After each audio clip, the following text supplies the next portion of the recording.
So, ಎಲ್ಲರಿಗೂ ನಮಸ್ಕಾರ. We start with today's discussion, and today is a very important discussion.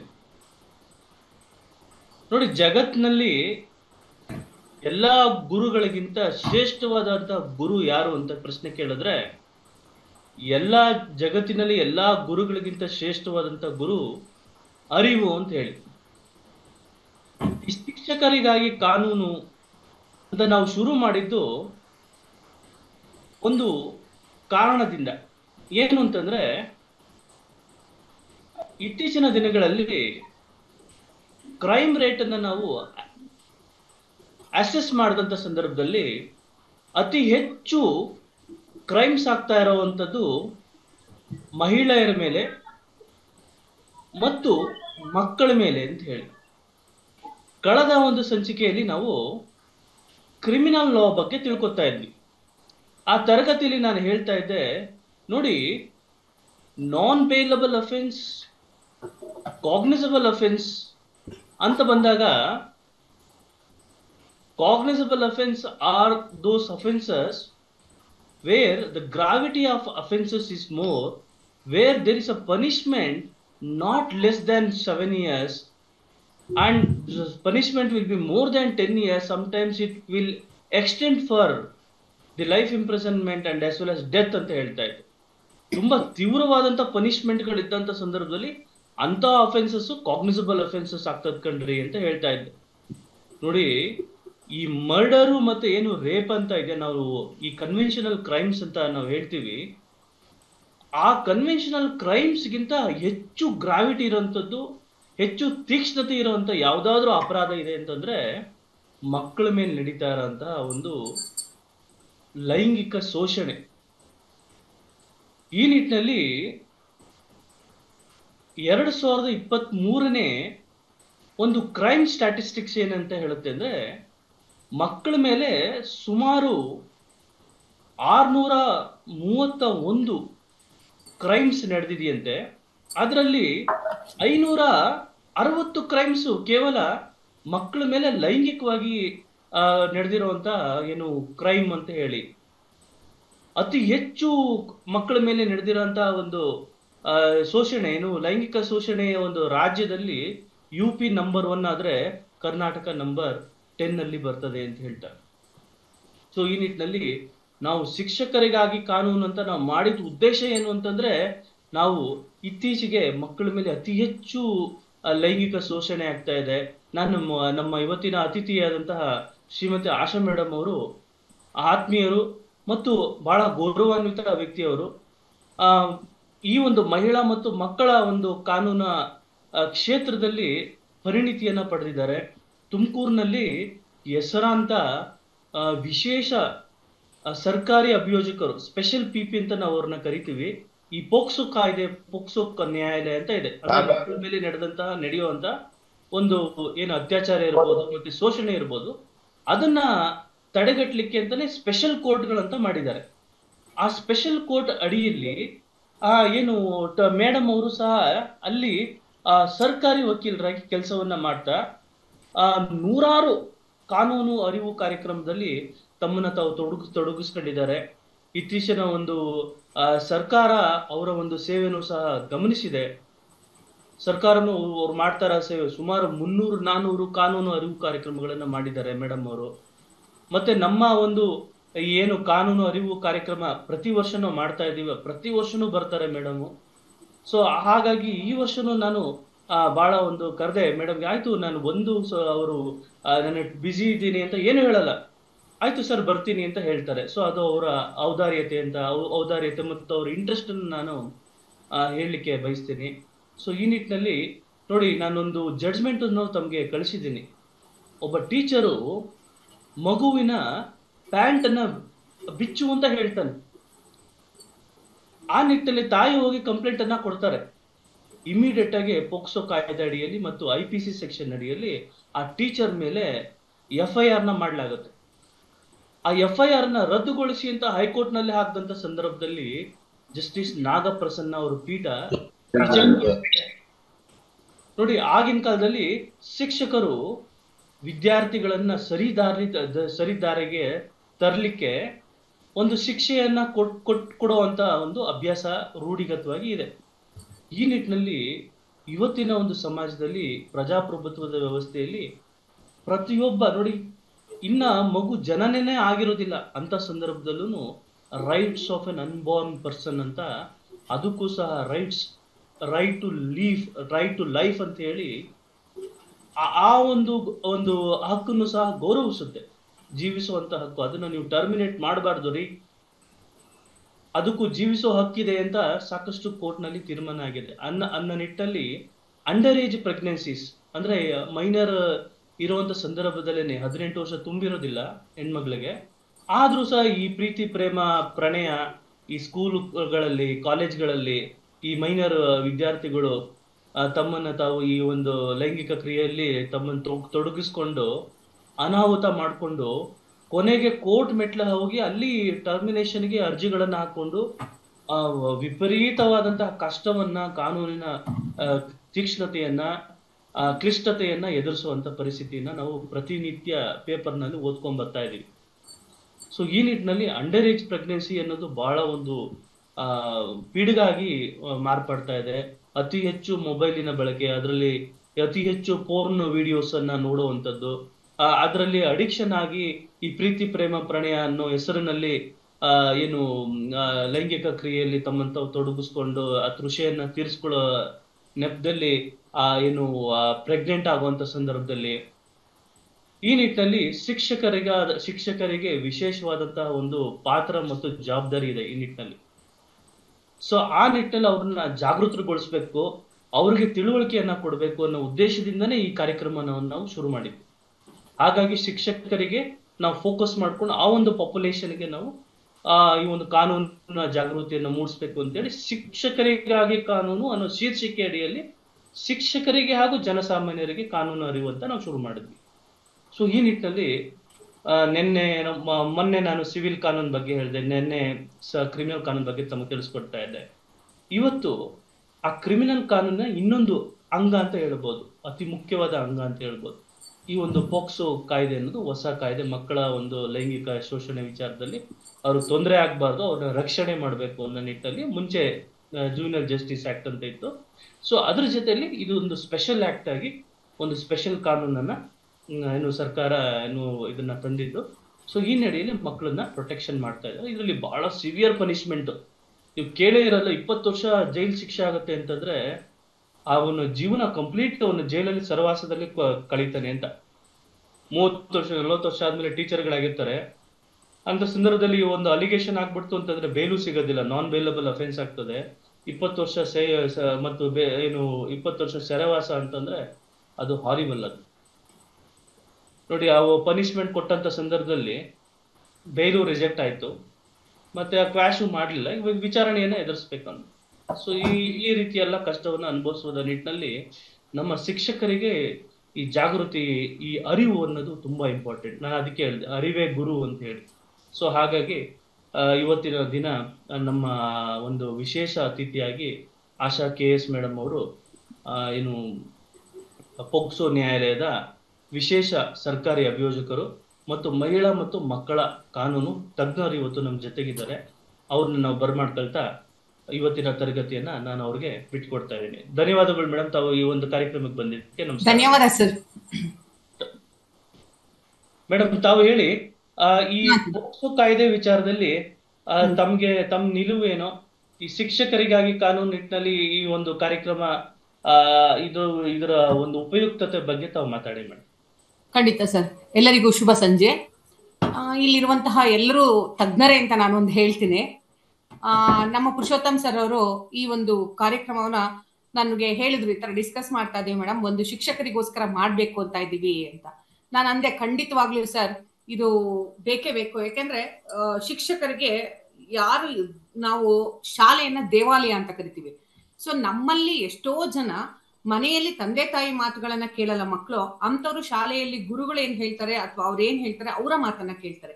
ಹಾಗಾಗಿ ಇಲ್ಲಿ ನಡೆಯುತ್ತಿರುವಂತಹ ಕೆಲವು ಪ್ರಕರಣಗಳು, ಕೆಲವು ಘಟನೆಗಳನ್ನ ನಾವು ನೋಡಿದಾಗ ಅದಕ್ಕೆಲ್ಲ ಸೊಲ್ಯೂಷನ್ ಈಗ ಹೇಳ್ದಂಗೆ ಅರಿವು ಅಂತ. ಆ ಅರಿವನ್ನ ಎಲ್ಲಿ ಕೊಡಬಹುದು? ಮುಖ್ಯವಾಗಿ ಶಾಲೆಯಲ್ಲಿ ಕೊಡಬಹುದು. ಶಾಲೆಯಲ್ಲಿ ಕೊಡ್ಬೇಕಂತಂದ್ರೆ ಮಾಸ್ಟರ್ಗಳಿಗೂ, ಟೀಚರ್ಸ್ಗೂ ಕೂಡ, ಶಿಕ್ಷಕರಿಗೂ ಕೂಡ ಒತ್ತಡ ಇರುತ್ತೆ, ನಾವಿಲ್ಲ ಅಂತ ಹೇಳಲ್ಲ. ಆದರೆ ಈ ಒತ್ತಡದ ನಡುವೆ ಅವರು ಕೂಡ ಕಾನೂನನ್ನ ತಿಳ್ಕೊಂಡಿದ್ರೆ ಖಂಡಿತವಾಗ್ಲೂ ಒಂದು 100ರಲ್ಲಿ ಒಂದು 25 ಮಕ್ಕಳನ್ನ ನಾವು ಒಳ್ಳೆಯ ದಾರಿಯನ್ನ, ಅವರಿಗೆ ಒಳ್ಳೆಯ ಜೀವನವನ್ನ ರೂಪಿಸಬಹುದು ಅಂತ ನನ್ನ ಉದ್ದೇಶ. ಆ ನಿಟ್ಟಿನಲ್ಲಿ ಈ ಒಂದು ಸಂಚಿಕೆಗಳನ್ನ ನಮ್ಮ ಪುರುಷೋತ್ತಮ್ ಸರ್ ಅವ್ರು ಮಾಡ್ತಿದ್ದಾರೆ. ಅವರಿಗೆ ನಾನು ತುಂಬಾ ತುಂಬಾ ಧನ್ಯವಾದಗಳನ್ನ ಹೇಳ್ತೀನಿ. ಏಕೆಂದ್ರೆ ಎಲ್ಲೆಲ್ಲೋ ಬೇರೆ ಬೇರೆ ತರ ಇದನ್ನ ಯುಟಿಲೈಸ್ ಮಾಡ್ತಾರೆ. ಆದ್ರೆ ಪುರುಷೋತ್ತಮ್ ಸರ್ ಅವರು ಅವರ ರಜದ ದಿನಗಳಲ್ಲಿ ಕೂಡ ಈ ಒಂದು ಶೆಡ್ಯೂಲ್ ಅನ್ನ ಹಾಕೊಂಡು ಪ್ರತಿದಿನ ಈ ಒಂದು ಕಾರ್ಯಕ್ರಮವನ್ನ ಕೊಡ್ತಾ ಇದ್ದಾರೆ. ಎಲ್ಲಾ ಜನರಿಗೆ ಸದುಪಯೋಗ ಆಗ್ಬೇಕು ಅನ್ನೋದು ಅವರ ಉದ್ದೇಶ ಆಗಿದೆ. ಹಾಗಾಗಿ ಈ ಉದ್ದೇಶದಲ್ಲಿ ಅವರು ನನಗೂ ಒಂದ್ ಸ್ವಲ್ಪ ಪಾಲ್ ಕೊಟ್ಟಿದ್ದಾರೆ. ಅಟ್ಲೀಸ್ಟ್ ನನಗೆ ತಿಳಿದಿರುವ ವಿಷಯವನ್ನ ನಿಮ್ಮ ಜೊತೆ ಹಂಚಿಕೆ ಮಾಡ್ಕೋಬಹುದು ಅನ್ನೋದು ಕೂಡ ನನ್ನ ಉದ್ದೇಶ ಆಗಿದೆ.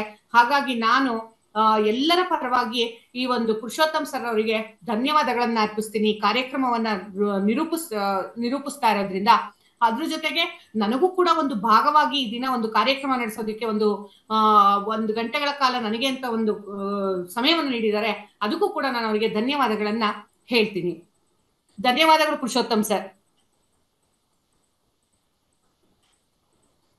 ಕೇಳಿಸಿದೆ ಪುರುಷೋತ್ತಮ್ ಸರ್?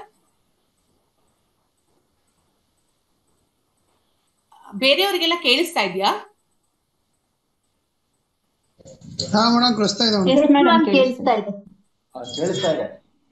ಪೋಕ್ಸೋ ಕಾಯ್ದೆ ಎಲ್ರಿಗೂ ಗೊತ್ತು. ಪೋಕ್ಸೋ ಅಂದ್ರೆ ಏನು? Protection from child sexual offences act ಅಂತ 2012ರಲ್ಲಿ ಬಂತು. ಅಂದರೆ 18 ವರ್ಷದ ಒಳಗಿರುವ ಗಂಡು ಮಗು ಅಥವಾ ಹೆಣ್ಣು ಮಗು, ಯಾವುದೇ ಒಂದು ಮಗು 18 ವರ್ಷದ ಒಳಗಿದ್ರೆ ಅಂಥ ಮಗುವಿನ ಮೇಲೆ ನಡೆಯುವ ದೌರ್ಜನ್ಯವನ್ನ ನಾವು ಪೋಕ್ಸೋ ಆಕ್ಟ್ ಕಾಯ್ದೆ 2012ರ ಅಡಿಯಲ್ಲಿ ದಾಖಲೆಯನ್ನ ಮಾಡ್ತೇವೆ. ಎಷ್ಟು ವಯಸ್ಸು? 1 ವರ್ಷದ ಮಗು, 2 ವರ್ಷದ ಮಗು, 3 ವರ್ಷದ ಮಗು, 18 ವರ್ಷ ತುಂಬೋದಿಕ್ಕೆ ಒಂದು ದಿನ ಕಡಿಮೆ ಇದ್ರೂ ಕೂಡ ಅದು ಪೋಕ್ಸೋ ಆಕ್ಟ್ ಕಾಯ್ದೆ ಅಡಿಯಲ್ಲಿ ದಾಖಲಾಗುತ್ತೆ. ಈ ಪೋಕ್ಸೋ ಆಕ್ಟ್ ಫಸ್ಟ್ ಇರ್ಲಿಲ್ವಾ? ಖಂಡಿತವಾಗ್ಲೂ ಇತ್ತು. ಆದ್ರೆ ಆಗ ಸ್ಪೆಷಲ್ ಕೋರ್ಟ್ ಅಂತ ಇರ್ಲಿಲ್ಲ, ಸ್ಪೆಷಲ್ PP ಅಂತ ಇರ್ಲಿಲ್ಲ, ಕಾಮನ್ ಆಗಿ ಇತ್ತು. ಹಾಗಾಗಿ ಏನ್ ಮಾಡಿದ್ರು, ಈ ನಾವು ನಾರ್ತ್ ಇಂಡಿಯಾ, ಇಲ್ಲಿ ನಮ್ಮಲ್ಲಿ ಟೋಟಲ್ ಆಗಿ ತಗೊಂಡಾಗ ನಾರ್ತ್ ಇಂಡಿಯಾದಲ್ಲಿ ಅತಿ ಹೆಚ್ಚು ಬಲಾತ್ಕಾರಗಳು ಮಕ್ಕಳ ಮೇಲೆ ನಡೀತಾ ಇದೆ. ಹಾಗಾಗಿ ಅಲ್ಲೇನ್ ಮಾಡಿದ್ರು, ಒಂದು ಸ್ಪೆಷಲ್ ಕೋರ್ಟ್ ನ ಅವಶ್ಯಕತೆ ಇದೆ ಅಂತ ಹೇಳಿ 2012ರಲ್ಲಿ ಈ ಒಂದು ಕಾಯ್ದೆಯನ್ನು ಜಾರಿಗೆ ತಂದ್ರು. ಈ ಕಾಯ್ದೆ ಬಂದ ಮೇಲೆ ಒಂದು ಹೊಸ ನ್ಯಾಯಾಲಯ, ಅದಕ್ಕೆ ಅಂತ ಒಬ್ಬ ವಿಶೇಷ ಸರ್ಕಾರಿ ಅಭಿಯೋಜಕರು, ಅದಕ್ಕೆ ಅಂತಾನೆ ಒಂದು ಕೊಠಡಿ, ಹಾಗೆ ಸಪರೇಟ್ ಆಗಿ ಒಂದು ನ್ಯಾಯಾಲಯವನ್ನ ಸ್ಥಾಪಿಸಿದ್ರು. ಅಲ್ಲಿ ಏನ್ ಮಾಡಿದ್ರು, ಈ ಒಟ್ಟಾರೆ ನಮ್ಮ ಪೋಕ್ಸೋ ಆಕ್ಟ್ ನಲ್ಲಿ 9 ಅಧ್ಯಾಯಗಳಿದೆ, 46 ಸೆಕ್ಷನ್ಸ್ ಗಳನ್ನ ತಗೊಂಡಿದ್ದೀವಿ. ಇದರಲ್ಲಿ ಏನೇನನ್ನ ಬ್ರೀಫ್ ಮಾಡ್ತಾರೆ ಫಸ್ಟ್ ಇಂದ ನಾನು ಹೇಳ್ಕೊಂಡು ಬರ್ತೇನೆ. ಒಂದು ಮಗು, ಆ ಮಗುವಿಗೆ ದೌರ್ಜನ್ಯ ಅನ್ನೋದು ಎಲ್ಲಾಗತ್ತೆ?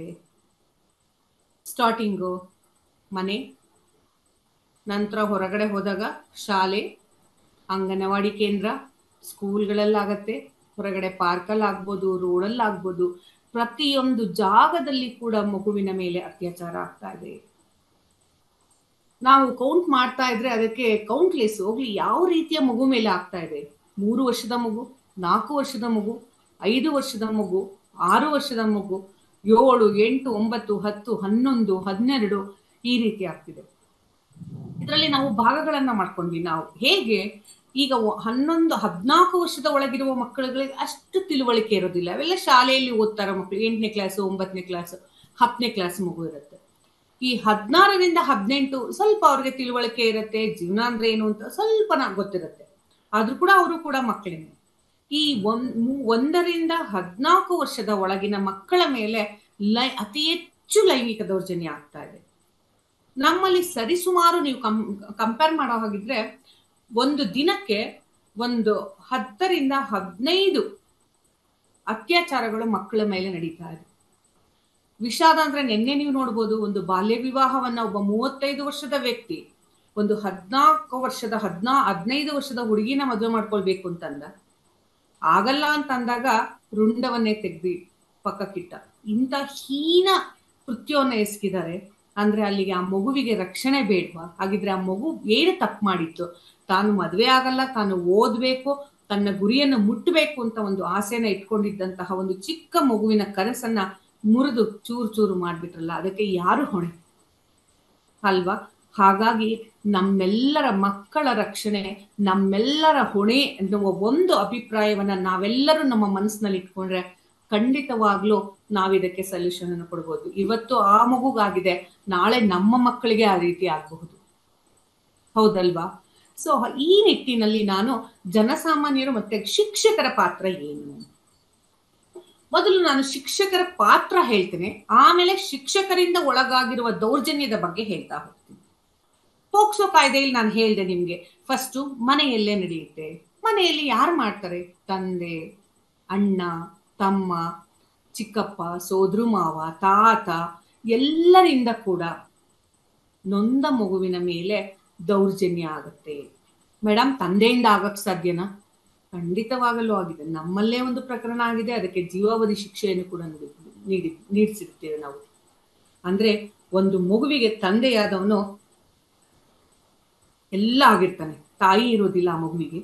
ತಾಯಿ ಇಲ್ದಿದ್ದಾಗ ತಂದೆಯೇ ತಾಯಿಯ ಸ್ಥಾನದಲ್ಲಿ ನಿಂತು ಆ ಮಗುವಿನ ಜವಾಬ್ದಾರಿಯನ್ನು ತಗೊಂಡು ಆ ಮಗುವಿನ ಭವಿಷ್ಯಕ್ಕಾಗಿ ರೂಪಿಸೋ ತಂದೆನೆ ಆ ಹೆಣ್ಣು ಮಗುವಿನ ಮೇಲೆ ಕಾಮ ದೃಷ್ಟಿಯನ್ನ ಬೀರಿ ಆ ಮಗುವಿನ ಮೇಲೆ ದೌರ್ಜನ್ಯವನ್ನ ಮಾಡ್ತಾರಲ್ಲ, ಅಂಥವರಿಗೆ ನಾವು ಏನು ಶಿಕ್ಷೆಯನ್ನ ಕೊಡಬೇಕು?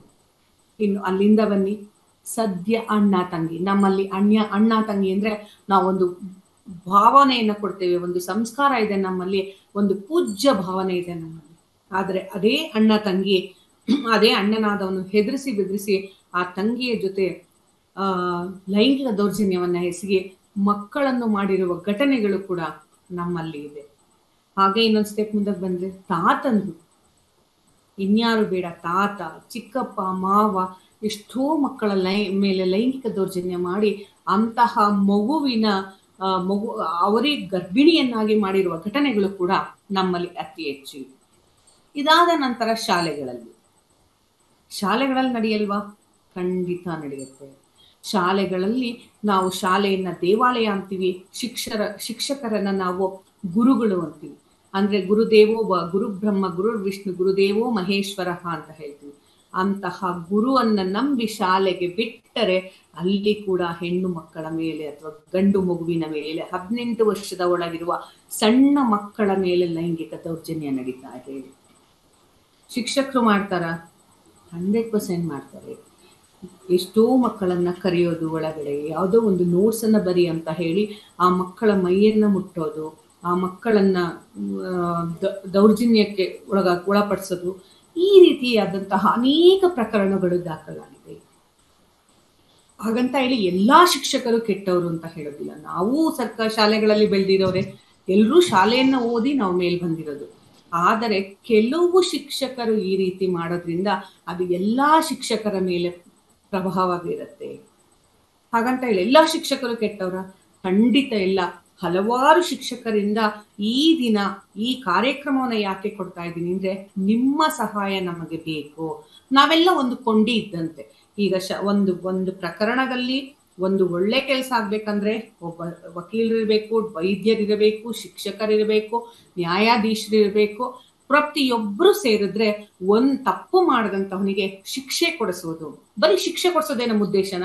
ಖಂಡಿತ ಅಲ್ಲ.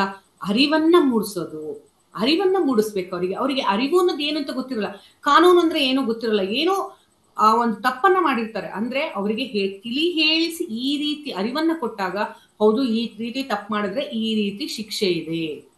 ಪೋಕ್ಸೋ ಕಾಯ್ದೆಯಲ್ಲಿ ಶಿಕ್ಷೆ ಅತಿ ಹೆಚ್ಚು ಕಠಿಣವಾಗಿರುತ್ತೆ. ಮಿನಿಮಮ್ 20 ವರ್ಷ, ಮ್ಯಾಕ್ಸಿಮಮ್ ಜೀವಾವಧಿ, ಅಂದ್ರೆ ಸಾಯುವವರೆಗೆ ಆತ ಜೈಲಿನಲ್ಲಿ ಇರ್ಬೇಕಾಗತ್ತೆ. ಈಗ ನಿಮ್ಗೆ ಆಗ್ಲೇ ಪುರುಷೋತ್ತಮ್ ಸರ್ ಅವರು ಹೇಳಿದ್ರು, 35-40 ವರ್ಷದ ಒಬ್ಬ ಶಿಕ್ಷಕ ಲೈಂಗಿಕ ದೌರ್ಜನ್ಯ ಕೇಸ್ ಅಡಿಯಲ್ಲಿ ದಾಖಲಾಯ್ತು ಅಂತಂದ್ರೆ ಆತ ಮತ್ತೆ ಆಚೆ ಬರ್ಬೇಕಾದ್ರೆ ಜೀವಾವಧಿ ಆದ್ರೂ ಕೊಡ್ಬೋದು. ಮಿನಿಮಮ್ ನಾವು 20 ಇಟ್ಕೊಳ್ಳೋಣ. 20 ಇಟ್ಕೊಂಡಾಗ 40 + 20 60 ವರ್ಷ. 60 ವರ್ಷದ ನಂತರ ಹೊರಗೆ ಬಂದಾಗ ಅವರ ಜೀವನ ಏನಾಗ್ಬೋದು? ಕೇವಲ ಅವರ ಜೀವನ ಅಲ್ಲ, ಅವರ ಮನೆಯವರು, ಅವರ ತಂದೆ ತಾಯಿ, ಅವರ ಹೆಂಡತಿ ಅಥವಾ ಅವರ ಮಕ್ಕಳು ಯಾವ ಪರಿಸ್ಥಿತಿಗೆ ಹೋಗ್ಬೋದು. ನಾನು ಕೆಲವೊಂದು ಉದಾಹರಣೆಗಳನ್ನ ನಿಮ್ಗೆ ಕೊಡ್ತಾ ಹೋಗ್ತೀನಿ. ಈಗ ನಾವು ಮುಖ್ಯವಾಗಿ ಬೇಕಾಗಿರೋದು ನಮ್ಗೆ ಶಿಕ್ಷಕರಿಂದ ಕಾನೂನು ಅರಿವು ಕಾರ್ಯಕ್ರಮ. ಈಗ ಮಕ್ಕಳು ಶಾಲೆಯಲ್ಲಿ ಬರ್ತಾರೆ. ನಾವು ಅತಿ ಹೆಚ್ಚು ಮಕ್ಕಳನ್ನ ನಾನು ನೋಡ್ತಾ ಇರೋದು ಈ 9-10 ವರ್ಷ ಬಿಡಿ, ಹೈಸ್ಕೂಲ್ ಒಂದು 12 ವರ್ಷ, 7ನೇ ಕ್ಲಾಸು 8, 9, 10, 11, 12 ಅಂದ್ರೆ ಫಸ್ಟ್ PUC, ಸೆಕೆಂಡ್ PUC. ಇದರಲ್ಲಿ ಶಿಕ್ಷಕರ ಪಾತ್ರ ತುಂಬಾ ಮುಖ್ಯವಾದದ್ದು. ಯಾಕೆ? ಮನೆಯಲ್ಲಿ ಮಕ್ಕಳು ಮನೆಯಲ್ಲಿ ಪೇರೆಂಟ್ಸ್ ಮಾತನ್ನ ಕೇಳೋದಿಲ್ಲ, ಪೋಷಕರ ಮಾತುಗಳನ್ನ ಕೇಳೋದಿಲ್ಲ. ಅದೇ ಶಿಕ್ಷಕರು ಕೂತ್ಕೊಂಡು ಅವರಿಗೆ ತಿಳಿ ಹೇಳಿದಾಗ 100% ಅವ್ರು ಕೇಳ್ತಾರೆ. ಈಗ ನನ್ನ ಬಳಿ ಎಷ್ಟೋ ಜನ ದಿನಕ್ಕೆ ಕೌನ್ಸಿಲಿಂಗ್ ಬರ್ತಾರೆ ಸಮಾಲೋಚನೆಗೋಸ್ಕರ. ಅಪ್ಪ ಅಮ್ಮ ಮಾತು ಕೇಳಿರೋದಿಲ್ಲ, ಆದ್ರೆ ನಾನು ಹೇಳಿದಾಗ ಹೌದು ಮೇಡಮ್ ನೀವು ಹೇಳ್ತಾ ಇರೋದು ನಿಜ ಅಂತ ಹೇಳಿ ಅವರು ಅರಿವನ್ನ ತಗೊಳ್ತಾರೆ. ಆಗ ಆ ಮಕ್ಕಳು ಅವ್ರು ಚೇಂಜ್ ಮಾಡ್ಕೊಳ್ತಾರೆ. ಈಗ ಒಂದು 12-13 ವರ್ಷದ ಹುಡುಗಿ, ಆ ಮಗುವಿಗೆ ಪ್ರೀತಿ ಪ್ರೇಮ ಅರಿವಿರೋದಿಲ್ಲ. ಇಷ್ಟ ಅಂದ್ರೆ ಗೊತ್ತಿರಲ್ಲ, ಪ್ರೀತಿ ಅಂದ್ರೆ ಗೊತ್ತಿರಲ್ಲ, ಇನ್ಫ್ಯಾಚುಯೇಷನ್ ಆಕರ್ಷಣೆ ಅಂದ್ರೆ ಗೊತ್ತಿರೋದಿಲ್ಲ.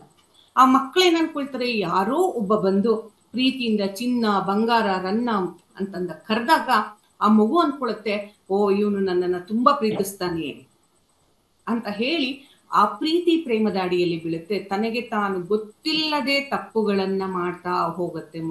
ಮಗುವಿನ ಮೇಲೆ ಅವನು ಸಣ್ಣ ಮಗುವಿನ ಮೇಲೆ ದೌರ್ಜನ್ಯವನ್ನ ಮಾಡ್ತಾ ಹೋಗ್ತಾನೆ. ಆ ಮಗುವಿಗೆ ಅರಿವಿಗೆ ಬರೋ ಅಷ್ಟೊತ್ತಿಗೆ ಎಷ್ಟೋ ಘಟನೆಗಳು ನಡೆದು ಹೋಗ್ಬಿಟ್ಟಿರುತ್ತೆ.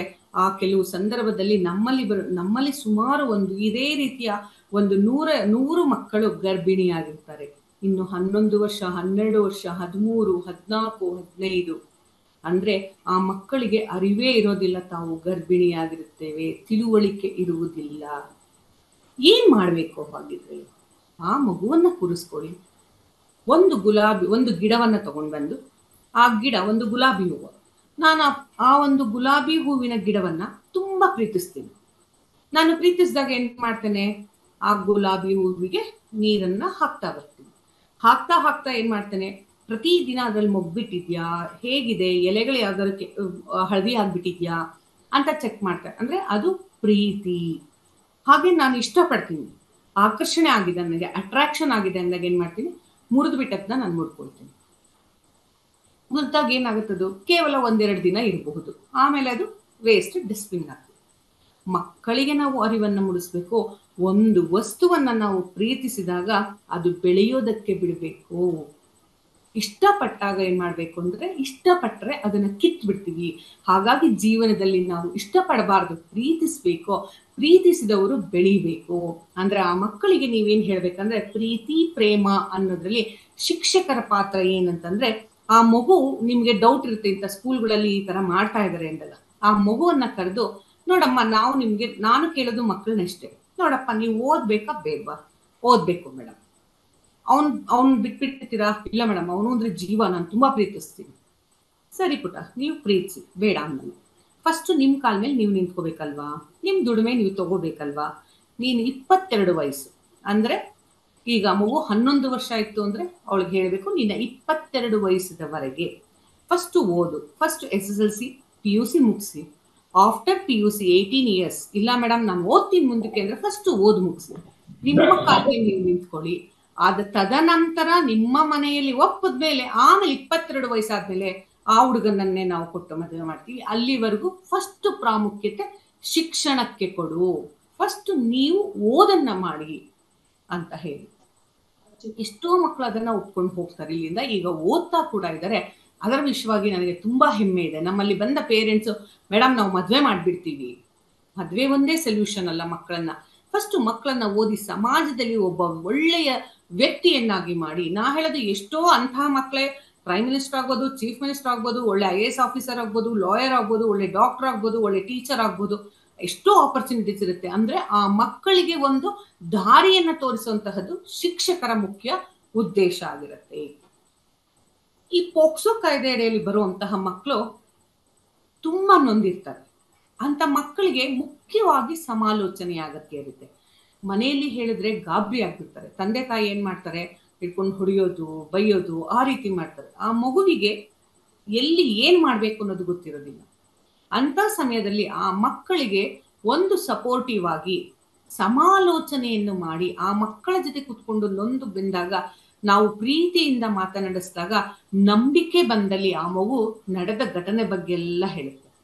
ಎಷ್ಟೋ ಪ್ರಕರಣದಲ್ಲಿ ಆ ಮಗು ಹೇಳೋದೇ ಇಲ್ಲ. ಯಾಕೆಂದ್ರೆ ನಮ್ಮ ಅಪ್ಪ ಅಮ್ಮ ಹೊಡಿತಾರೆ ಮೇಡಮ್, ಬೇಡವೇ ಬೇಡ, ಜೀವನನೇ ಬೇಡ, ನಾವೆಲ್ಲರೂ ಹೊಡೋಗ್ಬಿಡ್ತೀವಿ, ಏನೋ ಮಾಡ್ಕೊಂಡ್ಬಿಡ್ತೀವಿ ಅಂತ. ಅಂದರೆ ದೌರ್ಜನ್ಯಕ್ಕೆ ಒಳಗಾಗಿದ ಮಗು ಮೊದಲೇ ನೊಂದಿರುತ್ತೆ. ಆ ನೊಂದಂತಹ ಮಗುವಿಗೆ ಸಾಂತ್ವನವನ್ನ ನಾವು ಹೇಳಬೇಕೇ ಹೊರತು ಆ ಮಗುವಿನ ಮೇಲೆ ನಾವು ಇನ್ನೂ ಪ್ರೆಷರ್ ಹಾಕಿದಾಗ ಆ ಮಗು ಬೇರೆ ಬೇರೆ ರೀತಿಯ ಡಿಸಿಷನ್ ಅನ್ನ ತಗೊಳ್ತಾರೆ. ಸೊ ಶಿಕ್ಷಕರಾದವರ ಮುಖ್ಯ ಉದ್ದೇಶ ಮಕ್ಕಳ ಜೊತೆ ಸಮಾಲೋಚನೆ ಮಾಡಿ, ಶಾಲೆಯಲ್ಲಿ ಬರೀ A+, A ಗ್ರೇಡು ಅದನ್ನ ತರೋದೇ ಮುಖ್ಯ ಉದ್ದೇಶ ಅಲ್ಲ. ಮಕ್ಕಳಿಗೆ ಸಂಸ್ಕಾರವನ್ನ ಕೊಡಬೇಕು. ನಾವು ಫಸ್ಟ್ ಮಾರಲ್ ಸೈನ್ಸ್ ಅಂತ ಇತ್ತು, ಈಗ ಮಾರಲ್ ಸೈನ್ಸ್ ಅನ್ನೋ ಈ ಬುಕ್ಕೇ ಇಲ್ಲ ಅನ್ಕೊಳ್ತೀವಿ ನನ್ನ ಪ್ರಕಾರ. ಬರೀ ಮಕ್ಕಳಿಗೆ ಇವನ್ ಆಟಕ್ಕೆ ಕೂಡ ಬಿಡೋದಿಲ್ಲ. ಬರೀ A+ ತೆಗಿಬೇಕು, ರ್ಯಾಂಕ್ ತೆಗಿಬೇಕು, ನೀನ್ ಫಸ್ಟ್ ರ್ಯಾಂಕ್ ಬರ್ಬೇಕು. ಫಸ್ಟ್ ರ್ಯಾಂಕೇ ಜೀವನ ಅಲ್ಲ. ಆ ಮಕ್ಕಳಿಗೆ ಫಸ್ಟ್ ರ್ಯಾಂಕ್ ಜೊತೆಗೆ ಜೀವನದ ಕೌಶಲ್ಯ ಮೌಲ್ಯಗಳನ್ನ ನಾವು ತಿಳಿ ಹೇಳಬೇಕು. ಹಿಂದಿನ ಕಾಲದಲ್ಲಿ ಇತ್ತ ಪೋಕ್ಸೋ ಪ್ರಕರಣಗಳು ನಡೀತಿತ್ತು, ಹೆಣ್ಣು ಮಕ್ಕಳ ಮೇಲೆ ದೌರ್ಜನ್ಯ ಆಗ್ತಿತ್ತು. ಆದ್ರೆ ಈ ರೀತಿ ಹೆಣ್ಣು ಮಕ್ಕಳು ಹೋಗ್ತಾ ಇರ್ಲಿಲ್ಲ. 100ಕ್ಕೆ ಒಬ್ರು ಇಬ್ರು ಮಕ್ಕಳು ಪ್ರೀತಿ ಪ್ರೇಮ ಅಂತ ಹೋಗ್ತಿದ್ರು. ಈಗ ಮಾತಿಗೆ ಮುಂಚೆ ಮೊಬೈಲು. ಶಾಲೆಗಳಲ್ಲಿ ನಾನು ಶಿಕ್ಷಕರುಗಳಿಗೆ ಏನ್ ಹೇಳೋದು ಅಂದ್ರೆ, ಮೊಬೈಲ್ ನಲ್ಲಿ ಆನ್ಲೈನ್ ನಲ್ಲಿ ಪಾಠಗಳನ್ನ ಕಳಿಸುವ ಒಂದು ಪದ್ಧತಿ ಈಗಲೂ ಕೂಡ ಜಾರಿಯಲ್ಲಿದೆ. ಅದರ ಅವಶ್ಯಕತೆ ಈಗ ಇದೆಯಾ? ಬೇಕಾಗಿಲ್ಲ. ಆನ್ಲೈನ್ ಕ್ಲಾಸಸ್ ಇಲ್ಲ, ಈಗ ರೆಗ್ಯುಲರ್ ಕ್ಲಾಸಸ್ ಇರುತ್ತೆ. ಮತ್ತೆ ಕೂಡ ನೋಟ್ಸ್ ಅನ್ನ ಅವರಿಗೆ ನೀವು ಆನ್ಲೈನ್ ಅಲ್ಲಿ ಕಳಿಸ್ತೀನಿ ಅಂತೀರಾ. ಆ ಮಕ್ಕಳು ಆನ್ಲೈನ್ ನೆಪ ಹೇಳ್ಕೊಂಡು ಆ ಇನ್ಸ್ಟಾಗ್ರಾಮು, ಫೇಸ್ಬುಕ್, ವಾಟ್ಸ್ಆ್ಯಪ್ ಈ ರೀತಿಯದ್ರಲ್ಲಿ ಎಲ್ಲರೂ ಕೂಡ ಚಾಟಿಂಗ್ ಅನ್ನ ಮಾಡ್ಕೊಂಡು ಅದರಲ್ಲಿ ಫ್ರೆಂಡ್ಶಿಪ್ ಅನ್ನ ಮಾಡ್ತಾರೆ. ಆ ಮಕ್ಕಳಿಗೆ ಅರಿವೇ ಇರೋದಿಲ್ಲ ಆತ ಯಾರು ಎತ್ತ ಅಂತ ಹೇಳಿ. ಆದ್ರೆ ಆತನ ಜೊತೆ ಸ್ನೇಹವನ್ನ ಬೆಳೆಸ್ತಾರೆ. ನಿಜವಾಗ್ಲೂ ಗೊತ್ತಾಗೋದು ವಿಷಯ ಆ ತಪ್ಪೆಲ್ಲ ಆ ಮಗುವಿನ ಮೇಲೆ ದೌರ್ಜನ್ಯವೆಲ್ಲ ಮಾಡಿದ್ಮೇಲೆ ಗೊತ್ತಾಗುತ್ತೆ. ಆತನಿಗಾಗ್ಲೇ ಮದುವೆ ಆಗಿ 3 ಮಕ್ಕಳು ಅಥವಾ 2 ಮಕ್ಕಳು ಇರ್ತಾರೆ.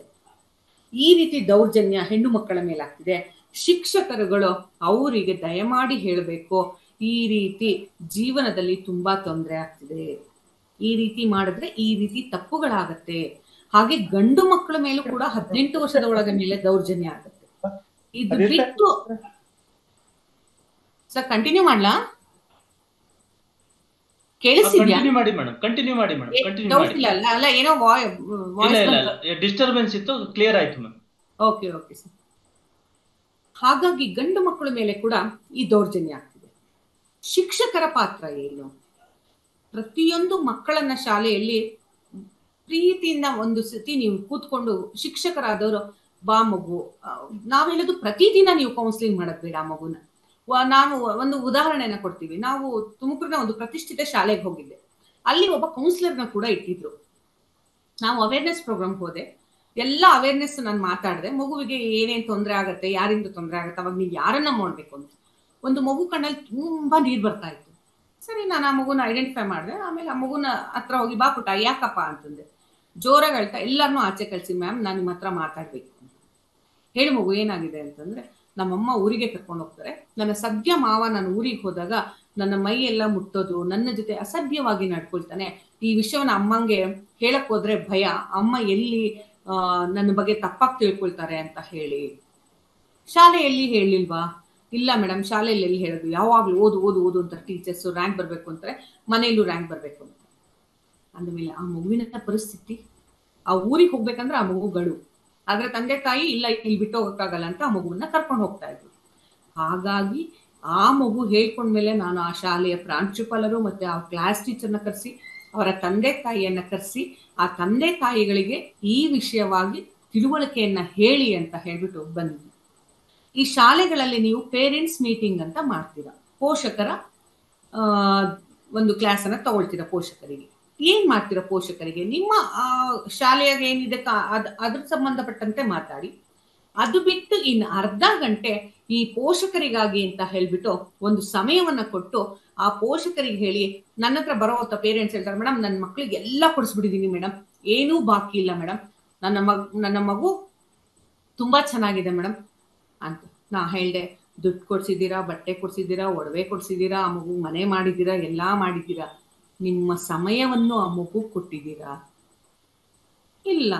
ಯಾವಾಗ ಮನೆಯಲ್ಲಿ ಅಡಿಗೆ ಮಾಡಲ್ವೋ ಹೋಟೆಲ್ನ ಹುಡ್ಕೊಂಡು ಹೋಗ್ತೀವಿ.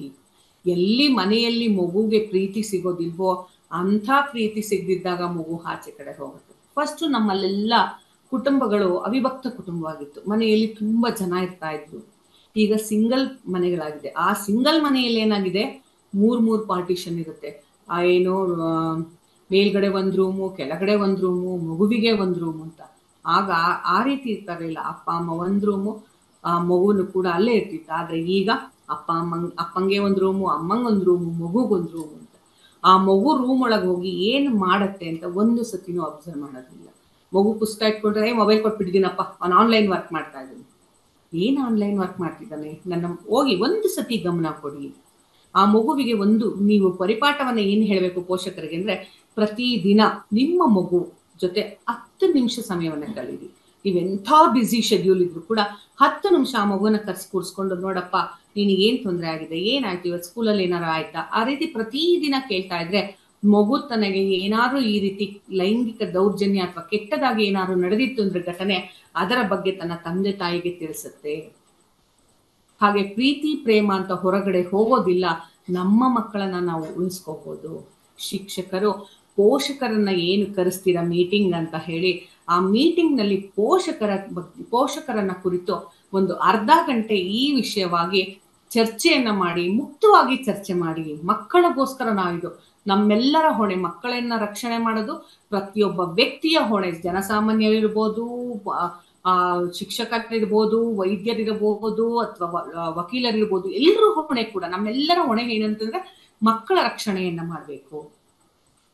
ಇದಿಷ್ಟು ಶಿಕ್ಷಕರ ಪಾತ್ರ, ಅಂದ್ರೆ ಆ ಒಂದು ಮಗುವನ್ನ ನೋಡ್ಕೊಡೋ ಅಂಥದ್ದು. ನಮ್ಮಲ್ಲಿ ಕಲಂ ನಾನು ನಿಮ್ಗೆ ಹೇಳಿದೆ, ಅತಿ ಮುಖ್ಯವಾದಂತಹದ್ದು ನೊಂದ ಮಗುವಿನ ಮೇಲೆ ಅತ್ಯಾಚಾರ ಮಾಡೋದು. ಬರೀ ಕೇವಲ ಅತ್ಯಾಚಾರನ ಮಗು ಕೈ ಹಿಡಿದು ಹಿಡಿಯುವಂತಹದ್ದು, ಮಗುವಿನ ಫೋನೋಗ್ರಫಿ ಅಂದ್ರೆ ಆ ವಿಡಿಯೋಗಳನ್ನ ಮಾಡೋದು, ಮತ್ತೆ ಮಗುವಿಗೆ ವಿಡಿಯೋವನ್ನ ತೆಗೆದು ನನಗೆ ಕಳಿಸುವಂತ ಹೇಳುವಂತಹದ್ದು. ನಮ್ಮಲ್ಲಿ ಈಗ ನೋಡ್ಬೇಕು ನೀವು, ಎಷ್ಟೋ ಹೆಣ್ಣು ಮಕ್ಕಳು, ನಾನು ಸುಮಾರು 300ರಿಂದ 400 ಕಾನೂನು ಅರಿವು ಕಾರ್ಯಕ್ರಮಕ್ಕೆ ಹೋಗ್ತೇನೆ. ಆ ಮಕ್ಕಳ ಹತ್ರ ನಾನು ಮಾತಾಡ್ತಾ ಇರ್ಬೇಕಾದ್ರೆ ಎಲ್ಲ ಮಾತಾಡಿದ್ಮೇಲೆ ನಾನು ಕೇಳ್ತೀನಿ, ನಿಮ್ಮ ಜೊತೆ ಸಂವಾದ ಮಾಡ್ತೇನೆ, ಒಂದಷ್ಟು ನೀವು ಕ್ವಶನ್ಸ್ ಕೇಳಿ ಅಂತ. ಒಬ್ರು ಪ್ರಶ್ನೆ ಕೇಳೋದಿಲ್ಲ, ನಮ್ಗೆ ಗೊತ್ತಿರುತ್ತೆ. ಆಮೇಲೆ ನಾನು ಹೇಳ್ತೀನಿ, ಸರಿಪ್ಪ ನಿಮ್ಮ ಶಾಲೆಯ ನಿಮ್ಮ ಸೆಕ್ಷನ್ ಹೆಸರು ಬೇಡ, ನಿಮ್ಮ ಹೆಸರು ಬೇಡ, ಚೀಟಿಗಳನ್ನ ಬರೆದು ತಂದಲ್ಲಿ ಹಾಕ್ಬಿಡಿ, ನಾನು ಅದಕ್ಕೆ ಸೊಲ್ಯೂಷನ್ ಕೊಡ್ತೀನಿ ಅಂತ. ಸರಿ ಸುಮಾರು ಪ್ರತಿಯೊಂದು ಶಾಲೆಯಲ್ಲೂ ನನಗೂ 60ರಿಂದ 70, 80, 100 ಚೀಟಿಗಳು ಬರ್ತಾ ಇರ್ತವೆ. ಅದನ್ನ ತೆಗೆದು ನೋಡಿದಾಗ ಆ ಮಕ್ಕಳು ಹೇಳಿರ್ತಾರೆ, ಮೇಡಮ್ ನಮ್ಗೆ ಗೊತ್ತಿರ್ಲಿಲ್ಲ ಮೇಡಮ್, ನಮ್ಮ ಫೋಟೋಸ್ ಎಲ್ಲ ಕಳಿಸಿ ಅಂದ್ರು, ನಾವು ನೇಕ್ಡ್ ಫೋಟೋಸ್ ಎಲ್ಲ ಕಳಿಸಿದ್ದೀವಿ, ಈಗ ಅದನ್ನ ಇಟ್ಕೊಂಡು ಬ್ಲ್ಯಾಕ್ ಮೇಲ್ ಮಾಡ್ತಾ ಇದ್ದಾರೆ. ಏನ್ ಮಾಡ್ಬೇಕು ಮೇಡಮ್ ನಾವು? ಅಂದ್ರೆ ಮಕ್ಕಳಿಗೆ ಅರಿವಿರೋದಿಲ್ಲ ತಾವು ಏನ್ ಮಾಡ್ತಿದೀವಿ ಅಂತ. ಆ ಒಂದು ಏಜ್, ಟೀನ್ ಏಜ್ ಅಂತ ನಾವು ಕರಿತೀವಿ, ಏನು 16 to 18 ಇಯರ್ಸ್ ಇರುತ್ತಲ್ಲ, ಈ 16, 18 ಇಲ್ಲ, ಈಗ 14, 12ಗೆ ತಗೋಬೇಕಾಗತ್ತೆ ನಾವು. 12 ವರ್ಷದಿಂದ 18 ವರ್ಷ, 6 ವರ್ಷಗಳ ಕಾಲ ಮಕ್ಕಳನ್ನ ನಾವು ಗಮನಿಸದೇ ಇತ್ತು ಅಂದ್ರೆ ನಾವು ಕೈ ಚೆಲ್ಲಿ ಕೂರ್ಬೇಕಾಗತ್ತೆ.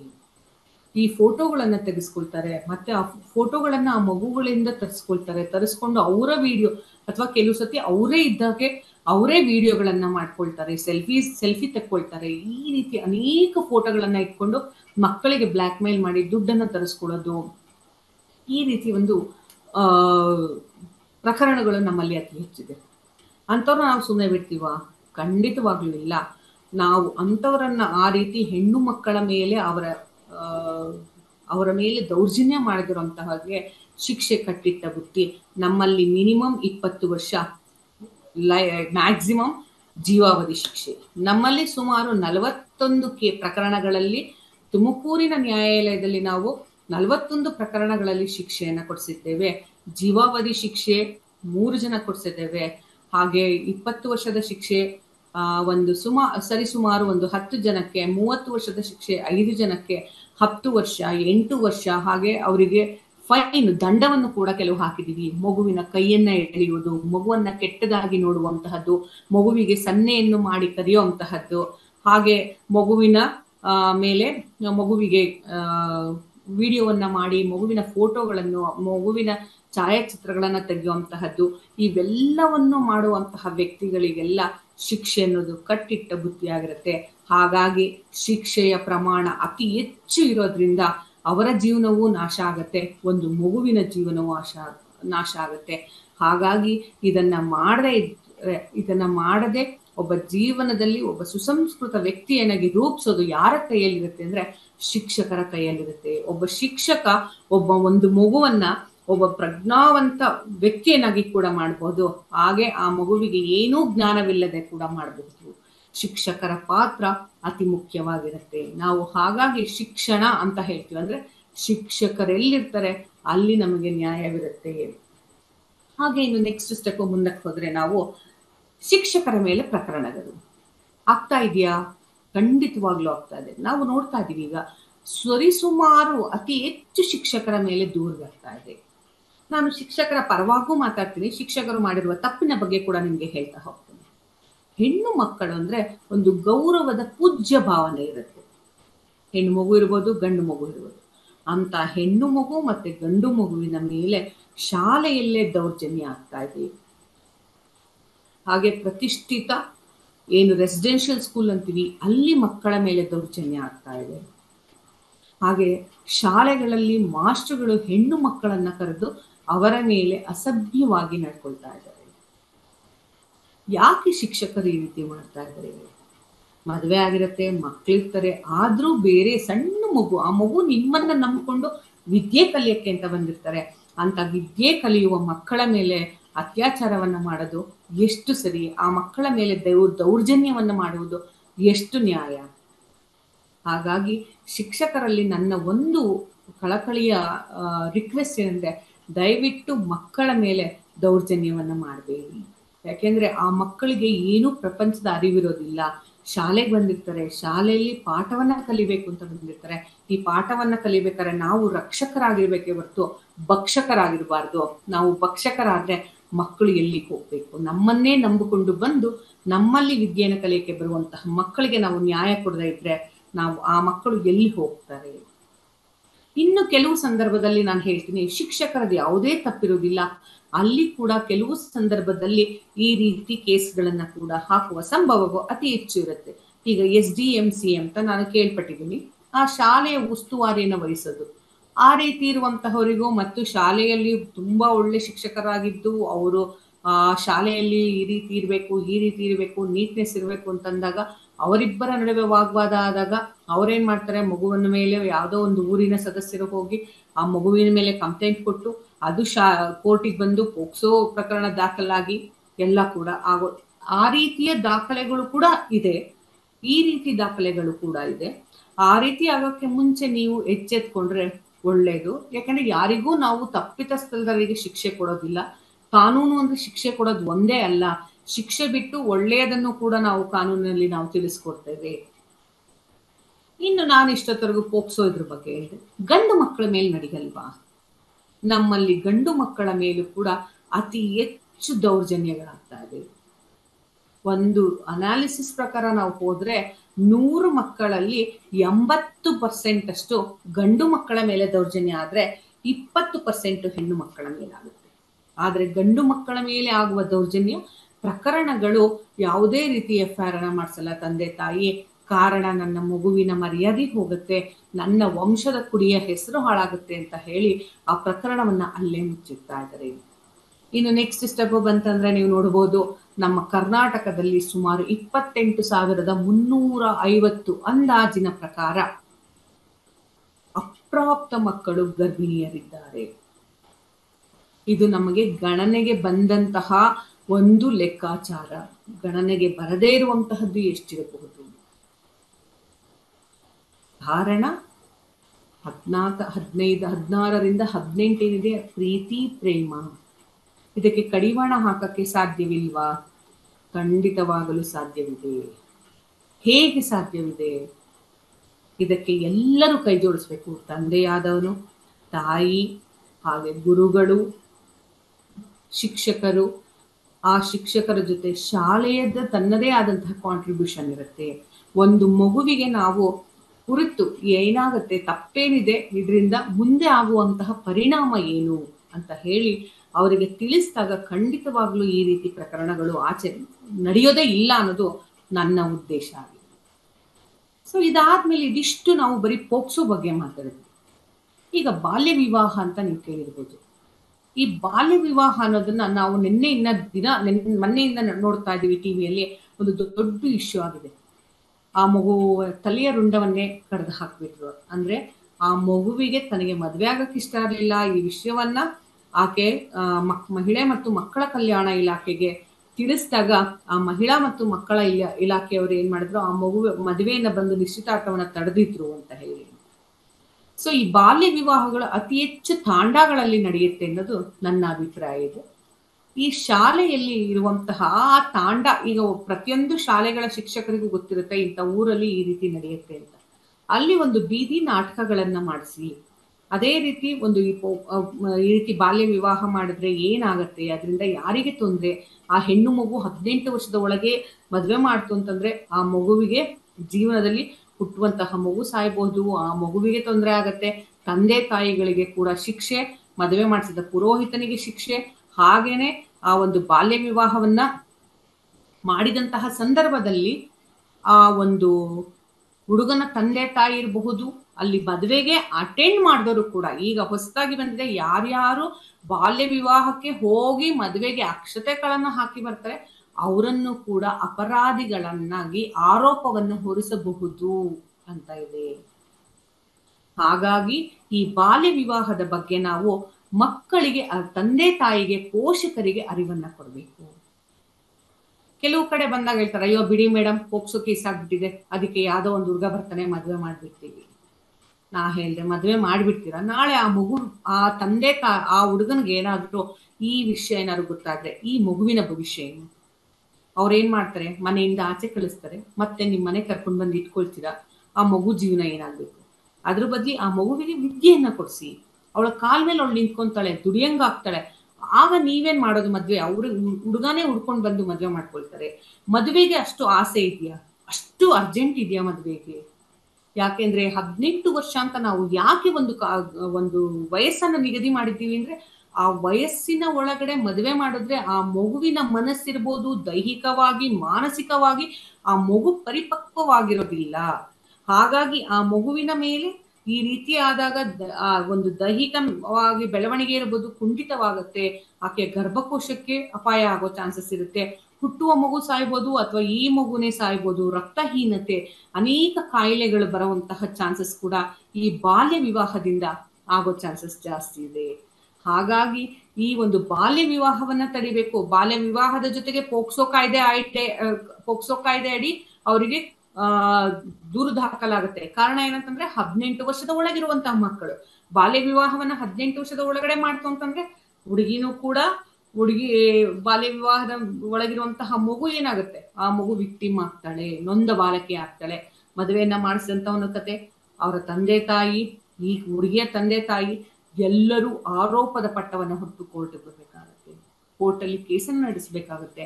ಇಷ್ಟೆಲ್ಲಾ ತೊಂದರೆ ಅನುಭವಿಸೋದ್ ಬದಲಿ ಮಗು 18 ವರ್ಷ ತುಂಬುವವರೆಗೂ ಆಕೆಗೆ ಯಾವುದೇ ಕಾರಣಕ್ಕೂ ಮದುವೆಯನ್ನ ಮಾಡಬಾರ್ದು ಅಂತ ಹೇಳಿ ಒಂದು ತಿಳುವಳಿಕೆಯನ್ನ ಕೊಡಬೇಕು. ಸೊ ಇಷ್ಟೂ ಪ್ರಕರಣಗಳಾಯ್ತು. ಯಾರು ಇದಕ್ಕೆಲ್ಲ ದೂರನ್ನ ಯಾರು ಸಲ್ಲಿಸಬಹುದು? ಶಿಕ್ಷಕರು ಸಲ್ಲಿಸಬಹುದಾ? ಖಂಡಿತವಾಗಿ ನಿಮ್ಮ ಮಗು, ನಿಮ್ಮ ಶಾಲೆಯ ಮಗುವಿನ ಮೇಲೆ ಯಾರು ದೌರ್ಜನ್ಯ ಮಾಡ್ತಿದ್ದಾರೆ ಅಂತ ನಿಮಗೆ ಗೊತ್ತಾದ್ರೆ ಖಂಡಿತವಾಗ್ಲೂ ನೀವು ಮಾಹಿತಿಯನ್ನ ನೀಡಬಹುದು. ನಿಮ್ಗಷ್ಟು ಭಯ ಇಲ್ಲ ಮೇಡಮ್, ನಾವು ಕೋರ್ಟ್ ಕಚೇರಿ ಅಲಿಯಕ್ಕಾಗಲ್ಲ, ಸ್ಕೂಲ್ ಬಿಟ್ಟು ಹೋಗಕ್ಕಾಗಲ್ಲ ಅಂದ್ರೆ 1098 ಅಂತ ನಾವು ಪ್ರತಿಯೊಂದು ಶಾಲೆಗಳಲ್ಲೂ ಹೇಳಿದ್ವಿ. ಶಾಲೆ ಬರೆಸಿ, ಹಾಗೆ ನಿಮ್ಮಲ್ಲಿ ಒಂದು ಸಲಹಾ ಪೆಟ್ಟಿಗೆಯನ್ನ ಇಡಿ. ಆ ಸಲಹಾ ಪೆಟ್ಟಿಗೆಯಲ್ಲಿ ಆ ಮಗುವಿಗೆ ಪ್ರತಿ ವಾರ ನೀವು ಅಲ್ಲಿಯೇ ನಿಮ್ಮ ಶಾಲೆಯಲ್ಲಿ ಒಂದು ಟೀಮ್ ಅನ್ನ ಮಾಡಿ, ಮಕ್ಕಳ ಟೀಮ್ ಅನ್ನೇ ಮಾಡಿ. ನಿಮ್ಮ ಶಾಲೆಯಲ್ಲಿ ಶಿಕ್ಷಕರ ಕೊರತೆ ಇದೆ ಅಂತಂದ್ರೆ ಒಂದು ಟೀಮ್ ಅನ್ನ ಮಾಡಿ, ಒಂದು ಲೀಡರ್ ಅನ್ನ ಮಾಡಿ, ಆ ಲೀಡರ್ ಹೇಳಿ ಒಂದು ವಾರಕ್ಕೆ ಒಂದು ದಿನ ಶನಿವಾರ ನೀವು ಕೂತ್ಕೋಬೇಕು. ಆ ಸಲಹಾ ಪೆಟ್ಟಿಗೆಯಲ್ಲಿ ಮಕ್ಕಳು ತಮ್ಮ ಕುಂದುಕೊರತೆಗಳು, ಏನೇನು ನೋವಾಗಿದೆ ಅನ್ನೋದನ್ನ ಅಥವಾ ತಮ್ಮಲ್ಲಿ ಏನಾದ್ರು ತೊಂದರೆ ಆಗಿದೆ ಅನ್ನೋದನ್ನ ಬರ್ದು ಹಾಕಕ್ಕೆ ಹೇಳಿ. ಆ ಮಕ್ಕಳು ಹಾಕಿರ್ತಾರೆ. ವಾರಕ್ಕೆ ಒಂದು ದಿನದಲ್ಲಿ ನೀವು ಆ ಮಕ್ಕಳಿಂದ ಸಲಹಾ ಪೆಟ್ಟಿಗೆಯನ್ನ ತಗೊಂಡು ಮಕ್ಕಳಿಗೆ ತೋರಿಸ್ಬೇಡಿ, ಮಕ್ಕಳನ್ನ ಕೂರಿಸಿ ನೀವು ಆ ಪತ್ರವನ್ನ ಒಂದು ಬಾರಿ ಓದಿ ನೋಡಿ. ಅದ್ರಲ್ಲಿ ಯಾವ್ದಾದ್ರೂ ಮಗುಗೆ ಈ ರೀತಿ ಲೈಂಗಿಕ ದೌರ್ಜನ್ಯದ ಏನಾದ್ರು ತೊಂದರೆ ಕಾಣಿಸ್ತು ಅಂದ್ರೆ ತಕ್ಷಣ ಅದನ್ನ 1098 ಚೈಲ್ಡ್ ಹೆಲ್ಪ್ ಲೈನ್ಗೆ ತಿಳಿಸಿದ್ರೆ ಅವರು ಆ ಮಗುವಿನ ರಕ್ಷಣೆಯನ್ನ ಮಾಡ್ತಾರೆ, ಆ ಮಗುವಿಗೆ ರಕ್ಷಣೆ ಸಿಗುತ್ತೆ. ಇದು ನಾವು ಮಾಡುವಂತಹ ಸಣ್ಣ ಸಣ್ಣ ಕಾಂಟ್ರಿಬ್ಯೂಷನ್, ನಾವು ಸೊಸೈಟಿಗೆ ಕೊಡುವಂತಹ ಕಾಣಿಕೆ. ನಾವು ನಮ್ಮ ಕೆಲಸ ಬಿಟ್ಬಿಟ್ಟು ಬಂದ್ ಮಾಡಿ ಅಂತ ನಾನು ಯಾರನ್ನೂ ಕೇಳ್ತಾ ಇಲ್ಲ. ನಾವು ಕೇಳ್ತಾ ಇರೋದು ಜಸ್ಟ್ ನಮ್ಮ ಮಕ್ಕಳನ್ನ ನಾವು ಕಾಪಾಡ್ಕೊಳ್ಬೇಕು. ಎಲ್ರೂ ನಮ್ಮ ಮಕ್ಕಳೇ. ನಮ್ಮ ಶಾಲೆಗೆ ಬರ್ತಾರೆ ಅಂತ ತಕ್ಷಣ ನಾವೇನ್ ಅನ್ಕೊಳ್ತೀವಿ, ಅವ್ರನ್ನ ನಮ್ಮ ಮಗು ಅಂತ. ಬೆಳಗಿಂದ ಸಾಯಂಕಾಲದವರೆಗೂ ನಾವು ಅತಿ ಹೆಚ್ಚು ಸಮಯವನ್ನ ಆ ಮಕ್ಕಳೊಂದಿಗೆ ಕಳಿತೀವಿ. ಅಂತಹ ಮಕ್ಕಳಿಗೆ ರಕ್ಷಣೆ ಕೊಡುವುದು ನಮ್ಮೆಲ್ಲರ ಹೊಣೆ ಆಗಿರುತ್ತೆ. ಆ ಕಾರಣಕ್ಕೋಸ್ಕರ ನಾವೇನ್ ಮಾಡ್ಬೇಕಂತಂದ್ರೆ ಅಂತಹ ಸಮಯದಲ್ಲಿ ಆ ಒಂದು ಚೀಟಿಯನ್ನ ನೀವು ನೋಡಿ ಪ್ರತಿಯೊಂದು ವಾರಕ್ಕೆ ಒಂದು ದಿನ, ಅಥವಾ ನೀವು ವಾರಕ್ಕೊಂದು ದಿನ ಆಗಲ್ವಾ, 15 ದಿನಕ್ಕೆ ಒಂದು ಬಾರಿ ಆ ಸಲಹಾ ಪೆಟ್ಟಿಗೆಯನ್ನ ತೆಗೆದು ಅದರಲ್ಲಿ ಮಗುವಿನ ಕುಂದುಕೊರತೆ ಏನು, ಮಕ್ಕಳ ಕುಂದುಕೊರತೆ ಏನು ಅನ್ನೋದನ್ನ ಒಂದು ಬಾರಿ ತೆಗೆದು ನೋಡಿ. ನೀವು ಪ್ರೇಯರ್ ಮಾಡಿಸ್ತೀರಾ, ಪ್ರೇಯರ್ ಮಾಡಿಸಿದಾಗ ಪ್ರತಿದಿನ ಒಂದು 2 ಲೈನ್ ಮಕ್ಕಳಿಗೆ ಬಾಲ್ಯ ವಿವಾಹ, ಪೋಕ್ಸೋ ಕಾಯ್ದೆ ಎರಡನ್ನೂ ಕೂಡ ಅರಿವನ್ನ ನೀಡಿದ್ರೆ, ಯಾಕೆ ಹೇಳ್ತಾ ಇದ್ದೀನಿ ಅಂದ್ರೆ ಗಂಡು ಮಕ್ಕಳು ಮುಂದೆ ದೊಡ್ಡವರಾಗ್ತಾರೆ. 18-20 ವರ್ಷ ಆದ್ಮೇಲೆ ಅವರು ಸಣ್ಣ ಮಕ್ಕಳನ್ನ ಕರ್ಕೊಂಡೋಗಿ ಆ ಮಕ್ಕಳ ಮೇಲೆ ದೌರ್ಜನ್ಯ ಮಾಡಬಾರ್ದು ಅನ್ನೋ ಉದ್ದೇಶಕ್ಕೆ ಆ ಮಕ್ಕಳಿಗೆ ಪೋಕ್ಸೋ ಕಾಯ್ದೆಯ ಬಗ್ಗೆ ಅರಿವನ್ನ ಕೊಡಿ. ದಿನಕ್ಕೆ 2 ಲೈನ್ ಅಥವಾ 4 ಲೈನ್ ನೀವು ಹೇಳಿದ್ರೆ. ಈಗ ಪ್ರಬಂಧಗಳನ್ನ ಬರೆಸ್ತೀರಾ, ಪ್ರಬಂಧಗಳಲ್ಲಿ ಬಾಲ್ಯ ವಿವಾಹ ಅದರಿಂದ ಆಗುವ ತೊಂದರೆಗಳು, ಚರ್ಚಾ ಸ್ಪರ್ಧೆಗಳನ್ನ ಇಟ್ಟು ಬಹುಮಾನಗಳನ್ನ, ನಾವೊಂದು ಪೆನ್ನು ಕೊಟ್ರೆ ಸಾಕು. ನಾವೇನ್ ಬಹುಮಾನ ಅಂದ್ರೆ ದೊಡ್ಡ ದೊಡ್ಡ ಬಹುಮಾನ ಮಕ್ಕಳಿಗೆ ಕೊಡ್ಬೇಕಂತ ಏನಿಲ್ಲ. ಅಂದ್ರೆ ಮಕ್ಕಳಿಗೆ ಬಾಲ್ಯ ವಿವಾಹ ಹಾಗೂ ಈ ರೀತಿ ಪೋಕ್ಸೋ ಕಾಯ್ದೆಯಡಿ ಆಗುವಂತಹ ದೌರ್ಜನ್ಯ, ಈ ವಿಷಯದ ಬಗ್ಗೆ ಮಕ್ಕಳಿಗೆ ಅರಿವನ್ನ ಮೂಡಿಸ್ಬೇಕು, ತಂದೆ ತಾಯಿಗೆ ಅರಿವನ್ನ ಮೂಡಿಸ್ಬೇಕು. ಏನು ನೀವು ಪೇರೆಂಟ್ಸ್ ಡೇ ಮಾಡ್ತೀರಾ, ಆ ಪೇರೆಂಟ್ಸ್ ಮೀಟಿಂಗ್ ಕರಿತೀರಾ, ಆ ಒಂದು ರೀತಿ ಪೇರೆಂಟ್ಸ್ ಡೇ ಅಂತ ಒಂದು ದಿನವನ್ನ ಆಚರಿಸಿ ಆ ದಿನ ಈ ವಿಷಯದ ಬಗ್ಗೆ ಒಂದಷ್ಟು ಚರ್ಚಾ ಸ್ಪರ್ಧೆ ಅಥವಾ ಭಾಷಣ ಅಥವಾ ಆಶುಭಾಷಣ ಈ ರೀತಿ ಸ್ಪರ್ಧೆಯನ್ನ ಮಾಡಿ ಅವರಿಗೆ ಒಂದು ಸಣ್ಣ ಬಹುಮಾನವನ್ನ ಕೊಟ್ರೆ ನೀವು ಅಟ್ಲೀಸ್ಟ್ ಅವರಿಗೆ ನಾವೊಂದು ನೀಡುವಂತಹ ಅರಿವಾಗಿರುತ್ತೆ. ಶಿಕ್ಷಕರು ಈ ರೀತಿ ಅದನ್ನ ನಾವು ಪ್ರತಿ ವರ್ಷನೂ ಮಾಡಿ, ನಿಮ್ಗೆ ಪ್ರತಿ ತಿಂಗಳ ಮಾಡಿ ಅಂತ ಹೇಳೋದಿಲ್ಲ. ಅಟ್ಲೀಸ್ಟ್ ಒಂದು 6 ತಿಂಗಳಿಗೆ ಒಂದು ಬಾರಿ ಪೋಷಕರ ಸಭೆಯನ್ನ ಸೇರಿಸಿ ಪೋಷಕರಿಗೆ ಈ ಮಾಹಿತಿಯನ್ನ ಕೊಟ್ರೆ ತುಂಬಾ ಲಭ್ಯ ಆಗತ್ತೆ ಅನ್ನೋದು ನನ್ನ ಉದ್ದೇಶ. ಇದಿಷ್ಟು ಆದ್ಮೇಲೆ ನಾನು ಒಂದು ರಿಕ್ವೆಸ್ಟ್ ಶಿಕ್ಷಕರಲ್ಲಿ ಏನ್ ಕೇಳ್ತಾ ಇದ್ದೀನಿ ಅಂದ್ರೆ, ನಾವು ಒಂದು ಪೋಕ್ಸೋ ಕಾಯ್ದೆಯಲ್ಲಿ ತುಂಬಾ ಇಂಪಾರ್ಟೆಂಟ್ ಅಂದ್ರೆ ವಯಸ್ಸಿನ ಬಗ್ಗೆ. ವಯಸ್ಸನ್ನ ಹೇಗೆ ದೃಢಪಡಿಸೋದು? ನಾವು ವಯಸ್ಸಿನ ಮೇಲೆ ಪೋಕ್ಸೋ ಕಾಯ್ದೆ ನಿಂತಿರೋದು ಫುಲ್ಲು 18 ವರ್ಷದ ಒಳಗೆ ಅಂತೀವಿ. ಈಗ ಮಗುವಿನ ಒಂದು ವಯಸ್ಸನ್ನ ಹೇಗೆ ನಾವು ದೃಢೀಕರಿಸ್ತೀವಿ ಅಂತಂದ್ರೆ, ಒಂದು ಆಕೆಯ ಬರ್ತ್ ಸರ್ಟಿಫಿಕೇಟ್, ಏನು ಜನನ ಪ್ರಮಾಣ ಪತ್ರ ಅಂತೀವಿ, ಅದಿರ್ಬೇಕು. ಫಸ್ಟ್ ಸ್ಟ್ಯಾಂಡರ್ಡ್ ಎಕ್ಸ್ಟ್ರಾಕ್ಟ್ ಅಂತ ಅಂದ್ರೆ ರಿಜಿಸ್ಟರ್ ಎಕ್ಸ್ಟ್ರಾಕ್ಟ್ ಅಂತ, ನೀವು ಶಾಲೆಯಲ್ಲಿ ನೋಂದಣಿ ಮಾಡ್ಕೊಳ್ಬೇಕಾದ್ರೆ ಒಂದು ಬುಕ್ ಇರುತ್ತೆ, ಆ ಬುಕ್ ಅಲ್ಲಿ ಮಗುವಿನ ಹೆಸರನ್ನ ನೋಂದಣಿ ಮಾಡಿರ್ತೀರಾ, ಆ ಪುಸ್ತಕ ಇರಬೇಕು. 7th TC ಇಟ್ಕೊಂಡಿರ್ತೀರಾ. ನಂತರ SSLC ಮಾರ್ಕ್ಸ್ ಕಾರ್ಡ್ ಅನ್ನ ನಾವು ತಗೊಳ್ತೀವಿ. ನನ್ನಲ್ಲಿ ಬರುವಂತ ಎಷ್ಟೋ ಶಾಲೆಯ ಶಿಕ್ಷಕರಿಗೆ ನಾನು ಕೇಳ್ತೀನಿ, ಬರ್ತ್ ಸರ್ಟಿಫಿಕೇಟ್ ತಗೊಳ್ಳಿಲ್ವಾ ಸರ್ ಅಂತ. ಇಲ್ಲ ಮೇಡಮ್ ಅಂತ ಕೇಳ್ತಾರೆ. ಬರ್ತ್ ಸರ್ಟಿಫಿಕೇಟ್ ಅಲ್ಲಿ ಕೆಲವು ಹೆಸರಿರೋದಿಲ್ಲ ಮಕ್ಕಳದು, ನೀವು ನೋಡಿರಬಹುದು. ಅಟ್ಲೀಸ್ಟ್ ನೀವು ಪ್ರವೇಶ ಮಾಡ್ಕೋಬೇಕಾದ್ರೆ ಯಾವ ಆಧಾರದ ಮೇಲೆ ಮಗುವನ್ನ ಶಾಲೆಗೆ ತಗೊಳ್ತೀರಾ, ದಾಖಲೆಯನ್ನ ಮಾಡ್ಕೊಳ್ತೀರಾ? ಆ ಒಂದು ಮಗುವಿನ ಒಂದು ಯಾವ್ದಾದ್ರೂ ಒಂದು ಅಂಗನವಾಡಿ ಚೀಟಿ ಇರಬಹುದು, ಇಲ್ಲ ಆ ಮಗುವಿನ ಭಾಗ್ಯಲಕ್ಷ್ಮಿ ಬಾಂಡ್ ಮೇಲೆ ಕೆಲವರು ಮಾಡ್ಕೊಳ್ತೀವಿ ಅಂತ ಹೇಳ್ತಾರೆ, ಕೆಲವರು ಜನನ ಪತ್ರವನ್ನ ಕೊಟ್ಟು ಮಾಡ್ಕೊಳ್ತಾರೆ, ಕೆಲವರು ಮಕ್ಕಳಿಗೆ ಒಂದು ಅಂದಾಜಿನ ಮೇಲೆ ಶಾಲೆಯನ್ನು ಬಿಟ್ಟ ಮಗುವನ್ನು ಶಾಲೆಗೆ ಸೇರಿಸು ಅನ್ನೋ ಒಂದು ಇದ್ರ ಮೇಲೆ ಸೇರಿಸ್ಕೊಳ್ತೀವಿ ಅಂತ ಹೇಳ್ತಾರೆ. ಈ ರೀತಿ ಆದಂತಹ ಸಂದರ್ಭದಲ್ಲಿ ನಾ ಹೇಳೋದು, ಪ್ರತಿಯೊಂದು ಮಗುವಿನ ಜನನ ಪ್ರಮಾಣ ಪತ್ರವನ್ನ ನೀವು ಮಾಡಿಸಬಹುದು. ಶಿಕ್ಷಕರ ಕೈಯಲ್ಲಿ ಆಗ್ಲಿಲ್ವಾ, ನಾನು ನಿಮ್ಗೆ ಇನ್ನೂ ಒಂದು ಸಲಹೆಯನ್ನ ಕೊಡ್ತೀನಿ. ಜಿಲ್ಲಾ ಕಾನೂನು ಸೇವಾ ಪ್ರಾಧಿಕಾರ ಅಂತ ಪ್ರತಿಯೊಂದು ಜಿಲ್ಲೆಯಲ್ಲಿ ಕೂಡ ಈ ಪ್ರಾಧಿಕಾರ ಇರುತ್ತೆ. ಆ ಪ್ರಾಧಿಕಾರಕ್ಕೆ ನೀವು ಹೋಗಿ ಒಂದು ಲೆಟರ್ನ ಕೊಟ್ಟು, ನಮ್ಮ ಶಾಲೆಯಲ್ಲಿ ಇಷ್ಟು ಮಗುವಿನ ಜನನ ಪ್ರಮಾಣ ಪತ್ರ ಇಲ್ಲ ಅಂತ ಹೇಳಿ ಒಂದು ಕೊಟ್ಟು, ಅವರು ಆ ಜನನ ಪ್ರಮಾಣ ಪತ್ರವನ್ನ ಮಾಡಿಸಿ ಆ ಮಗುವಿಗೆ ಕೊಡ್ತಾರೆ. ಇದೊಂದು ಕಾರ್ಯವನ್ನ ಮಾಡಿದ್ರೆ ಆ ಜನನ ಪ್ರಮಾಣ ಪತ್ರದಿಂದ ಎಷ್ಟೋ ಮಕ್ಕಳಿಗೆ ನಾವು ನ್ಯಾಯ ಕೊಟ್ಟಂಗಾಗತ್ತೆ. ಸೊ ಹಾಗಾಗಿ ಪ್ರವೇಶ ಅರ್ಜಿಲಿ ಏನ್ ಮಾಡ್ತೀರಾ, ನೀವ್ ಏನೇನ್ ಬರ್ಕೊಳ್ತೀರಾ ಅದಷ್ಟು ಕೂಡ ಮುಖ್ಯವಾಗಿರುತ್ತೆ. ಇದಾದ ನಂತರ ನಾವೇನ್ ಮಾಡ್ತೀವಿ, ನಿಮ್ಮನ್ನ ಒಂದು ಪೊಲೀಸರು ಒಂದು ರಿಕ್ವೆಸಿಷನ್ ಕೇಳ್ತಾರೆ, ಈ ತರ ನೀವು ದಾಖಲೆಗಳನ್ನ ಕೊಡಿ ಅಂತ. ನಮಗೆ ಬರ್ಬೇಕಾದ್ರೆ ನೀವೇನ್ ಮಾಡ್ತೀರಾ, ಪೆನ್ನಲ್ಲಿ ಈ ರಿಜಿಸ್ಟರ್ ಅಲ್ಲಿ ಏನಿರುತ್ತೆ ಅದನ್ನ ಪೆನ್ನಲ್ಲಿ ಬರ್ಬಿಟ್ಟು ತಂದು ಕೊಡ್ತೀರಾ. ದಯವಿಟ್ಟು ಆ ರೀತಿ ಮಾಡಬೇಡಿ. ನಿಮ್ಮ ರಿಜಿಸ್ಟರ್ ಎಕ್ಸ್ಟ್ರಾಕ್ಟ್ ಅನ್ನ ಜೆರಾಕ್ಸ್ ಹಾಕಿ ಅದರಲ್ಲಿ ನಿಮ್ದೊಂದು ಅಟೆಸ್ಟೆಡ್ ಮಾಡಿ ಕೊಡಿ. ಆಮೇಲೆ ಕೆಲವರು ಹೇಳ್ತಾರೆ, ನನಗೆ ಶಿಕ್ಷಕರು, ನನಗೆ ಆದಂತಹ ಅನುಭವದ ಬಗ್ಗೆ ನಾನು ಹೇಳ್ತಾ ಇದ್ದೀನಿ, ಎಲ್ಲಾ ಶಿಕ್ಷಕರ ಬಗ್ಗೆ ಅಲ್ಲ. ಅವ್ರು ಹೇಳ್ತಾರೆ, ಮೇಡಮ್ ನೀವೇನೋ ಹೇಳ್ಬಿಡ್ತೀರಾ ಮೇಡಮ್, ಕೋರ್ಟ್ಗೆ ಅಲಿಸ್ತೀರಾ ನೀವು, ನಾವು ಬರಲ್ಲ ಮೇಡಮ್, ನನಗೆ ಗೊತ್ತಿಲ್ಲ ಮೇಡಮ್, ನಾನು ಅಡ್ಮಿಷನ್ ಮಾಡ್ಕೊಂಡಿಲ್ಲ ಮೇಡಮ್, ನಾನು ಸುಮ್ಮನೆ ಬರ್ಕೊಂಡಿರೋದಷ್ಟೇ ಮೇಡಮ್. ಅಂದ್ರೆ ಒಂದು ಮಗುವಿನ ಭವಿಷ್ಯ ನಿಮ್ಮ ಕೈಯಲ್ಲಿರುತ್ತೆ ಅಲ್ವಾ. ಹಾಗಾಗಿ ಶಿಕ್ಷಕರಾದವರು ಬಂದ್ರೆ, ನೀವು ಕೋರ್ಟಿಗೆ ಬಂದ್ರೆ ನಾವು ಫಸ್ಟ್ ಪ್ರಾಮುಖ್ಯತೆಯನ್ನು ಕೋರ್ಟ್ನಲ್ಲಿ ಕೊಡೋದು ಡಾಕ್ಟರ್ಸ್ ಕೊಡ್ತೀವಿ, ಟೀಚರ್ಸ್ ಕೊಡ್ತೀವಿ. ನೊಂದ ಬಾಲಕಿ ಮಾಮೂಲಿ ಫಸ್ಟ್ ಬಾಲಕ ಅಥವಾ ಬಾಲಕಿಗೆ ಫಸ್ಟ್ ಪ್ರಿಫರೆನ್ಸ್. ನಂತರ ವೈದ್ಯರಿಗೆ ಕೊಡ್ತೀವಿ, ಆಮೇಲೆ ಶಿಕ್ಷಕರು ಕೊಡ್ತೀವಿ, ಆಮೇಲೆ ಇತರರಿಗೆ ಕೊಡ್ತೀವಿ. ಹಾಗಾಗಿ ಯಾವುದೇ ಪೊಲೀಸರು ಕೇವಲ ಮಕ್ಕಳ ದಾಖಲಾತಿಯನ್ನ ಕೇಳ್ದಾಗ ಕೊಡ್ಬೇಕು. ಯಾರ್ಯಾರೋ ಲಾಯರ್ಸ್ ಬಂದು ಕೇಳಿದ್ರು, ಇನ್ಯಾರೋ ಬಂದು ಕೇಳಿದ್ರು ಅಂದ್ರೆ ದಯವಿಟ್ಟು ದಾಖಲಾತಿಗಳನ್ನ ಕೊಡಬೇಡಿ. ಪೊಲೀಸರು ಒಂದು ರಿಕ್ವೆಸಿಷನ್ ಅನ್ನ ಕೊಟ್ಟಾಗ ನೀವು ಆ ರಿಕ್ವೆಸಿಷನ್ಗೆ ಆನ್ಸರ್ ಮಾಡ್ತಾ ಒಂದು ಕವರಿಂಗ್ ಲೆಟರ್ ಜೊತೆ ಮಗುವಿನ ರಿಜಿಸ್ಟರ್ ಎಕ್ಸ್ಟ್ರಾಕ್ಟ್, ಪ್ರವೇಶ ಅರ್ಜಿ, ಆ ಮಗುವಿನ ದಾಖಲಾತಿ ಮಾಡ್ಬೇಕಾದ್ರೆ ಯಾವ ದಾಖಲೆಯನ್ನು ನೀಡಿದ್ರೋ ಅದನ್ನ ಸೇರಿಸಿ ಕೊಡ್ಬೇಕು ಅಂತ ಹೇಳ್ಬಿಟ್ಟು ನಾವು ರಿಕ್ವೆಸ್ಟ್ ಮಾಡ್ತೀವಿ. ನೀವು ಅದನ್ನ ಒಂದು ಕಳಿಸಿದ್ರೆ ಎಷ್ಟೋ ಮಕ್ಕಳಿಗೆ ನ್ಯಾಯಾಲಯದಲ್ಲಿ ವಯಸ್ಸಿನ ಆಧಾರದ ಮೇಲೆ ಎಷ್ಟೋ ಕೇಸಸ್ ಬಿದ್ದೋಗುತ್ತೆ. ಅಂಥದಕ್ಕೆ ಇದು ಒಂದು ಕೊಡುವಂತಹ ನಾವೊಂದು ಪುಷ್ಟೀಕರಣ ಕೊಡುವಂತಹ ದಾಖಲೆ ಆಗಿರುತ್ತೆ. ಹಾಗಾಗಿ ಇಲ್ಲಿರುವಂತಹ ಶಿಕ್ಷಕರಲ್ಲಿ ನನ್ನ ರಿಕ್ವೆಸ್ಟ್ ಏನಂದ್ರೆ ಇದು ಒಂದನ್ನ ನೀವು ಕೊಡಿ ಅಂತ ಹೇಳ್ಬಿಟ್ಟು ನಾವು ಕೇಳ್ಕೊಳ್ತೀವಿ. ಇನ್ನು ಮುಂದಕ್ಕೆ ನೆಕ್ಸ್ಟ್ ಸ್ಟೆಪ್ ಬರ್ತೇನೆ ನಾನು. ಈ ಒಂದು ಪೋಕ್ಸೋ ಕಾಯ್ದೆ ಇರ್ಬೋದು, ಬಾಲ್ಯ ವಿವಾಹ ಕಾಯ್ದೆ ಇರ್ಬೋದು, ಇದರಲ್ಲಿ ಎಲ್ರಿಗೂ ಕೂಡ ಹೊಣೆ ಇರುತ್ತೆ. ಕೆಲವು ಅಧಿಕಾರಿಗಳಿರ್ತಾರೆ. ನೀವು ತಾಲೂಕು ಮಟ್ಟಕ್ಕೆ ಬಂದ್ರೆ ನಿಮ್ಮಲ್ಲಿ ಏನು CDPO ಅಂತ ಇರ್ತಾರೆ. ಆ CDPO ಕಚೇರಿಗೆ ನೀವು ಬಾಲ್ಯ ವಿವಾಹದ ಬಗ್ಗೆ ತಿಳಿಸ್ಬೋದು. ಅಂಗನವಾಡಿ ಕಾರ್ಯಕರ್ತರು, ಆಶಾ ಕಾರ್ಯಕರ್ತರಿರ್ತಾರೆ. ಈ ರೀತಿಯಾದಂತಹ ಪ್ರತಿಯೊಬ್ಬರಿಗೂ ಕೂಡ ಈ ಅರಿವು ಕಾರ್ಯಕ್ರಮವನ್ನ ನೀವು ಕೊಡಿ, ನಿಮ್ಮ ಶಾಲೆಯಲ್ಲೇ ಏರ್ಪಡಿಸಿದಾಗ ಏನಾಗುತ್ತೆ ಅಂದ್ರೆ ನಿಮ್ಮ ಸಂಬಂಧಪಟ್ಟ ತಾಲೂಕಿನ ಶಿಶು ಅಭಿವೃದ್ಧಿ ಅಧಿಕಾರಿಗಳಿಗೆ ನೀವು ರಿಕ್ವೆಸ್ಟ್ ಮಾಡಿ ಒಂದು 5-6 ಗ್ರಾಮ ಸಭೆಗಳನ್ನ, ಏನು ಗ್ರಾಮ ಸಭೆ ಅಂತ ಇರುತ್ತೆ ಅಲ್ಲಿ ಮಕ್ಕಳ ಗ್ರಾಮ ಸಭೆ ಅಂತ ಮಾಡ್ತಾ ಇರ್ತಾರೆ. ನನ್ನ ಪ್ರಕಾರ ಆ ಮಕ್ಕಳ ಗ್ರಾಮ ಸಭೆಯಲ್ಲಿ ಏನ್ ಮಾಡ್ತಾರೆ, ಟೀಚರ್ಸ್ ಮಕ್ಕಳನ್ನ ಹೇಗೆ ಪ್ರಿಪೇರ್ ಮಾಡ್ತಾರೆ ಅಂದ್ರೆ, ನಾನು ಒಂದು 5-6ಕ್ಕೆ ಹೋಗಿದ್ದೀನಿ. ಒಂದು 10 ಕ್ವಶನ್, ಬರೀ ಕಾಂಪೌಂಡ್ ಬೇಕು, ನಮ್ಗೆ ಶಾಲೆಗೆ ನೀರ್ ಬೇಕು, ಶಾಲೆಗೆ ಟಾಯ್ಲೆಟ್ ಇಲ್ಲ. ಖಂಡಿತವಾಗಿ ಅದು ಮಕ್ಕಳಿಗೆ ಮೂಲಭೂತ ಹಕ್ಕುಗಳದು. ಟಾಯ್ಲೆಟ್ ಇರೋದು, ನೀರ್ ಕೊಡ್ಸೋದು, ಪ್ರತಿಯೊಂದು ಕೂಡ. ಅದರ ಜೊತೆಗೆ ಯಾವ ಮಗುವಿಗೆ ದಾರಿಯಲ್ಲಿ ಹೋಗ್ಬೇಕಾದ್ರೆ ಏನು ತೊಂದರೆ ಆಗತ್ತೆ. ಈಗ ಒಂದು ಮಗು ಯಾವುದೋ ಹಳ್ಳಿಯಿಂದ ನಡ್ಕೊಂಡು ಬರ್ತಾ ಇರುತ್ತೆ, ಒಂದೇ ಬರ್ಬೇಕಾಗಿರುತ್ತೆ. ಆ ಹಳ್ಳಿಗೆ ಬಸ್ ಇರೋದಿಲ್ಲ, ಯಾವುದೇ ವ್ಯವಸ್ಥೆ ಇರಲ್ಲ. ಆ ಮಗು ಹುಷಾರಾಗಿ ತಲುಪ್ತಾಳ ಇಲ್ವಾ ಅಂತ. ನಮ್ಮಲ್ಲೇ ಕೆಲವು ಪ್ರಕರಣಗಳಿತ್ತು. ಆ ಹುಡುಗಿ ಒಂದು ಹಳ್ಳವನ್ನ ದಾಟ್ಕೊಂಡು ಹೋಗ್ತಾ ಇರ್ತಾಳೆ. ದಾಟ್ಕೊಂಡು ಹೋಗ್ಬೇಕಾದ್ರೆ ಒಬ್ಬ ವ್ಯಕ್ತಿ, ಅನಾಮಧೇಯ ವ್ಯಕ್ತಿ ಬಂದು ಆ ಮಗುವಿನ ಎಳೆದು ಪರ್ಚಾಡಿ ಬಿಬ್ರಾಡ್ತಾನೆ. ಆ ಮಗು ಪರ್ಚಿ ಅಲ್ಲಿಂದ ಓಡೋ ಹೋಗ್ಬಿಡತ್ತೆ.